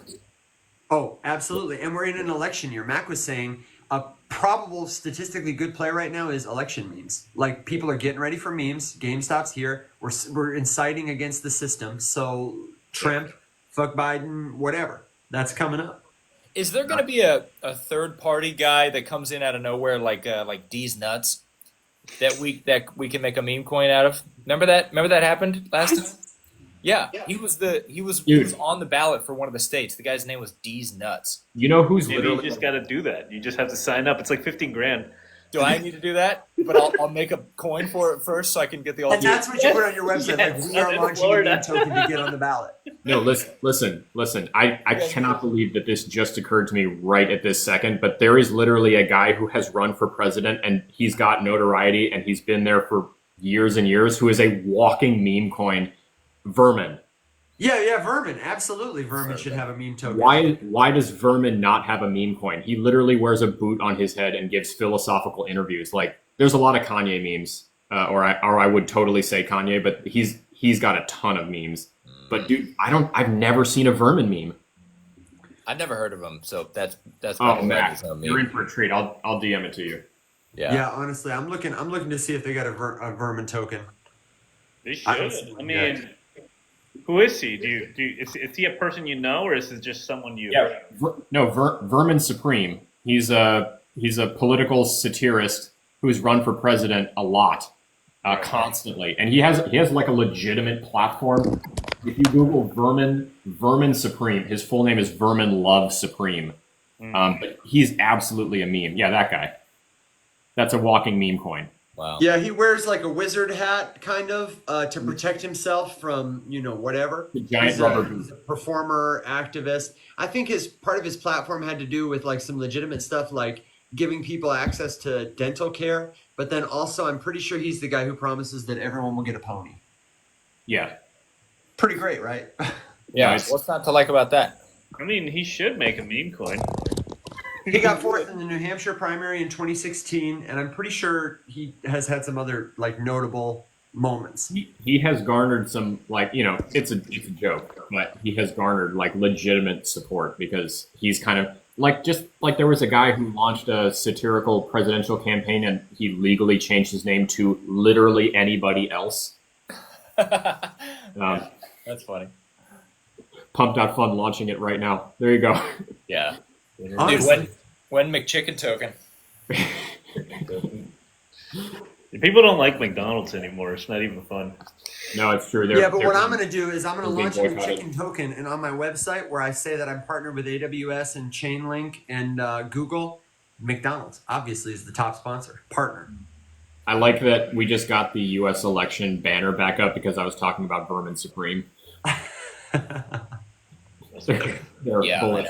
I know. hey, real quick, I saw Costco hot dog DeFi Daddy yesterday when it was 8 minutes old, and I made a good gamble on the Costco cookie when it first came out. That was a good one for me. Yeah. How is it doing since then? Dude. I saw it and I was like, oh, this meme seems late. Surely the Costco food has run. Surely somebody has done this before, but it was new. And I thought about it. Am I FOMOing hard now?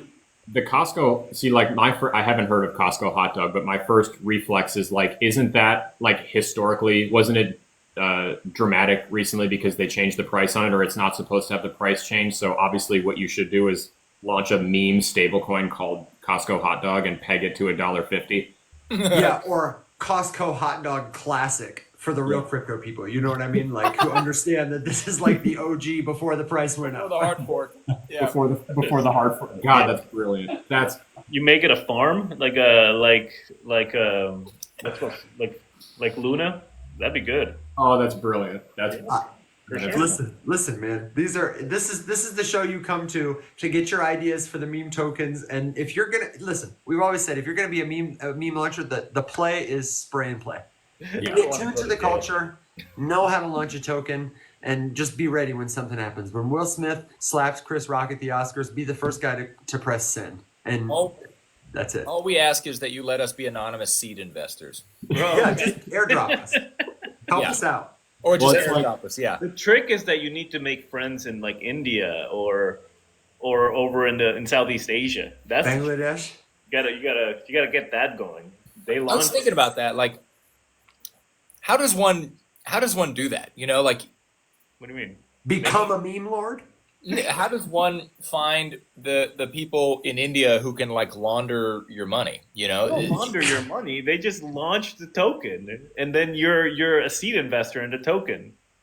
Well, Dude, I swear there's got to be a category for this on Fiverr at this point. Isn't that legal? That's probably legal. They launched the token, and then you just buy early and market it, and you're just what do you call that? Absolutely It's 100% illegal. It's It's super illegal. well, whatever. Well, it was a good run while we had it, right? You know? Anyway, this is what we do here. We educate people about Web3 by talking about this stable meme coin pegged to the Costco hot dog.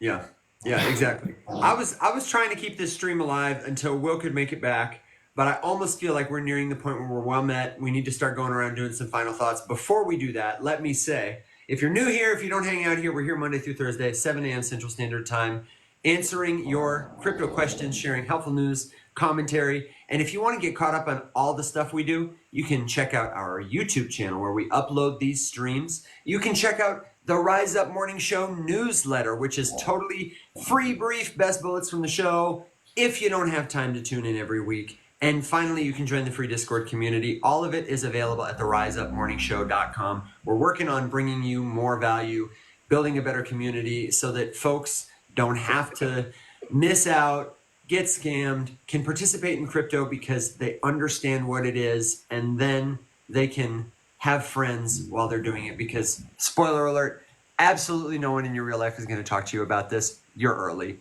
Come hang out with us. TheRiseUpMorningShow.com is where to find it, and we'll be here for you. So, guys, do you have final questions, final thoughts, good jokes, words of wisdom? What you thinking? I think if you're investing in crypto, you already got scammed. It's just about leaving before you lose that money. That's the problem. I think if you're investing in crypto, then you are a brave fellow who is something to be admired. And don't let internet bullies like Daniel, who is a maximalist while wearing an Avalanche shirt.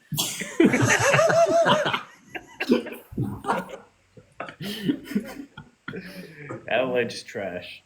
Dude, I saw that shirt and I was like, what's going on here?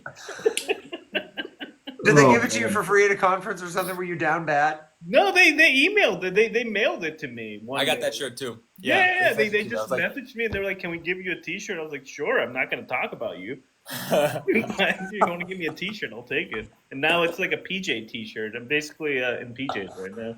Nice. Oh my god. Yeah. I mean, yeah, I'd say I'm pretty well met. I'm getting more and more. I don't know what the word that I want here is. It's just making me laugh more and more that I still wake up every single day, check Crypto Panic, and see one story telling me to buy ADA. Dude, it's every day, every single day. Oh, bye, Daniel. There's another one. Rug. Okay, so that brings up a good point. Rugging. I genuinely feel like I don't know if you guys have had this conversation with friends in real life, but I feel like crypto has made me evolve so much and just be so hardened towards the adversities of life.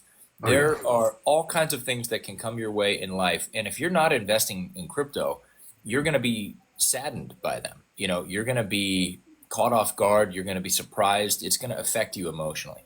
But if you invest in crypto and you watch, 80 to 90% of your net worth just go down the tubes every so often, on a month by month basis, that really does do wonders for your mental psyche. And I really do. And it sounds funny, but I really attribute a lot of my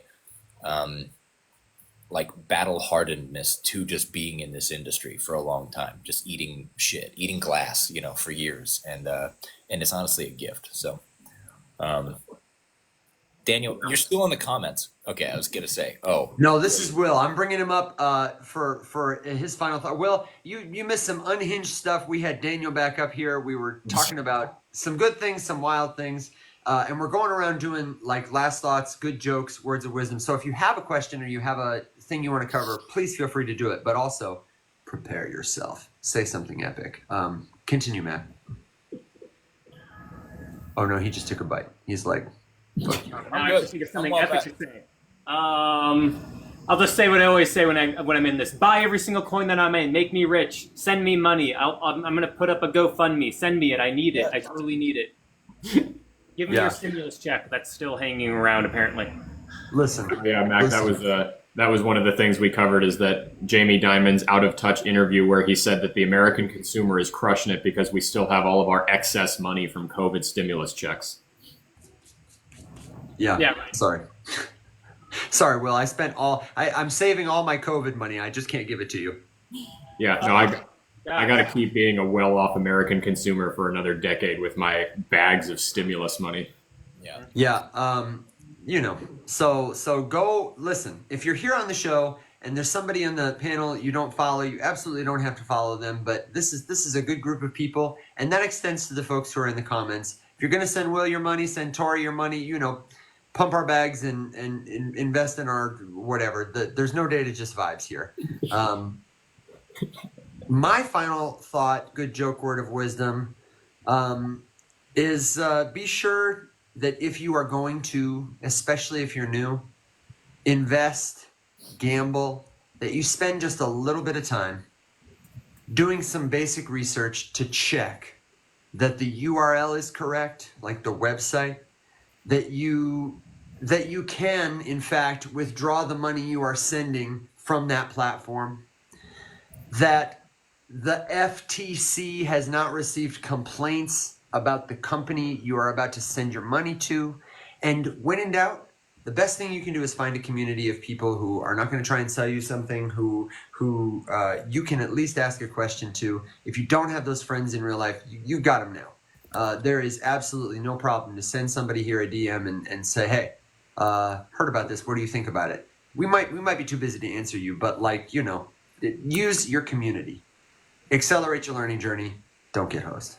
Yep. Yeah, guys? Give it. Yes, absolutely correct. I did think of a genuinely useful thing to say, though, because we're at a point in the market now where there's like max pain in the market. Well, we're not in a bear. It's not the bear market. That's max pain. All our coins. Max Pain sounds like it would be your porn name. And also a fantastic video game series. Actually, it's funny. I have the original mouse pad that came with Max Payne. I still have. Wait 1 second. Oh. Are those Pokemon cards in the background? No, I realized Dude, Will's a huge it's Velcroed nerd. onto the back. But yeah, they have Pokemon cards, collector version of Dune, a whole bunch of silly little knickknacks. Yeah. I'm like an entry-level Pokemon card collector. But anyway, what I was going to say is there's a lot of pain in the market right now, and like I myself feel like the emotional pull to want to like sell certain bags of mine that are like down a bit, and I'm like, oh shit, I need to like get rid of these things and put them into other things, right? Because they're down, so I need to sell because like that emotional pull. Emotions are really, really, really bad drivers. That's amazing. Really That's thick Misty, dude. Check that out. Oh yeah. Look at that ass. I'm sorry to interrupt you, Will, but I instantly, as soon as you said I'm an entry-level Pokemon collector and Mack verified they were real, I instantly saw him do this thing where he leans back a little and go. I could see him thinking, I respect you more as a man. Like, That's exactly what this it was. one's not my most expensive, but it is my favorite. Oh, there you go. And so what this is this. This is not the advice I want to talk about, but this is actually a stamp. So what happened in Japan is Pokemon and the Japanese mailing system ran a promotion where you had 2 stamps, and one is this like beautiful traditional Japanese art with Pikachu, and another one is one of the newer generation Pokemon that looks like a crane, and they came as a combo, and they were actual stamps, but then they released actual Pokemon cards too. So this one's a PSA 10. I bought this maybe like 6 months ago. I just think it's beautiful. It's not my most expensive one. Really cool. But I just think it's awesome. I love this shit, man. I'm in crypto to I'm using pretend internet money to get expensive cardboard. That's kind of where I'm at too. Like my mom never bought me any Pokemon booster packs, so I never got to have a holographic Charizard, and that's something that's always been kind of like deeply missing. Like if I end up like leaving my wife and kid and go to Vegas for like 10 days on just a drunken bender, it's because of that. If anyone wants to gift me a holographic, you heard it here first, folks. At the end of this cycle, I'm buying my 1999 English PSA 10 holographic Charizard. Going price on that right now fluctuates between like 18,000 to 30,000. So I'll be getting that for myself along with my Venusaur and my Blastoise, and I'll sell some of the other guys I have up here. But what does PSA 10 mean? What does that mean? You're saying a bunch of words that I don't even understand what the. Oh, I'm sorry. I saw Misty's ass, and I was like, he's gonna know this. My bad. I'm just a big hentai guy. Yeah, that makes sense. I get it. Yeah.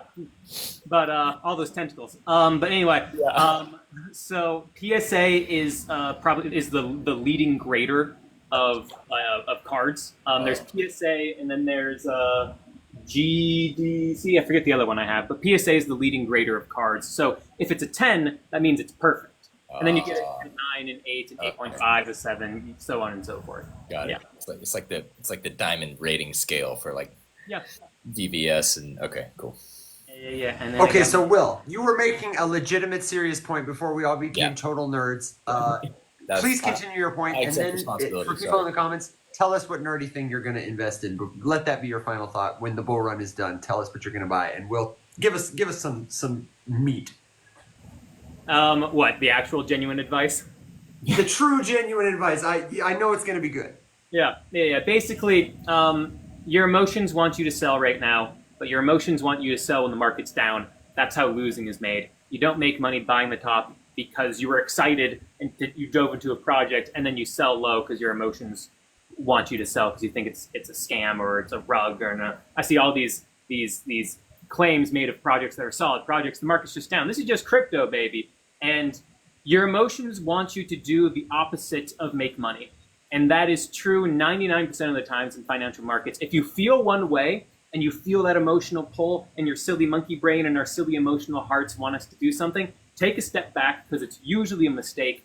Analyze those emotions and see if that actually makes strategic sense for your investing strategy, for how balanced your portfolio is, for where the market is. Make sure to not make financial decisions when you are not level-headed, because it's almost always a mistake. And emotions are high right now because altcoins are getting slammed. But if you look at the chart, that's totally normal right now for altcoins. So take a couple breaths, calm yourself, do what you got to do to create a level mind, and then reevaluate any financial decisions you were thinking about making. Good advice. Good advice. My friends, we did it. We did it again. It was another great show where we avoided financial advice and gave a lot of political advice. We got advice about starting a business, and all along the way, we got plenty of good compliments about hair and chins and Pokemon cards. And Will had the absolute audacity to stand in front of us with literal shelves of slabbed, graded Pokemon cards in the wall behind him and tell us he's a novice beginner collector. Right. Well, you shut your mouth. You know what you are. I absolutely expected you to say that with like a white glove on your hand and maybe a monocle to like look at it closer. Put it up to the camera as you can see. Yeah, exactly. Yeah. We will have our friends back on the show. We will have you back on the show. In the meantime, as I said, the riseupmorningshow.com, it's got all the good stuff. Check it out. Leave us comments. Send us your questions. And until next time, my friends, rise up.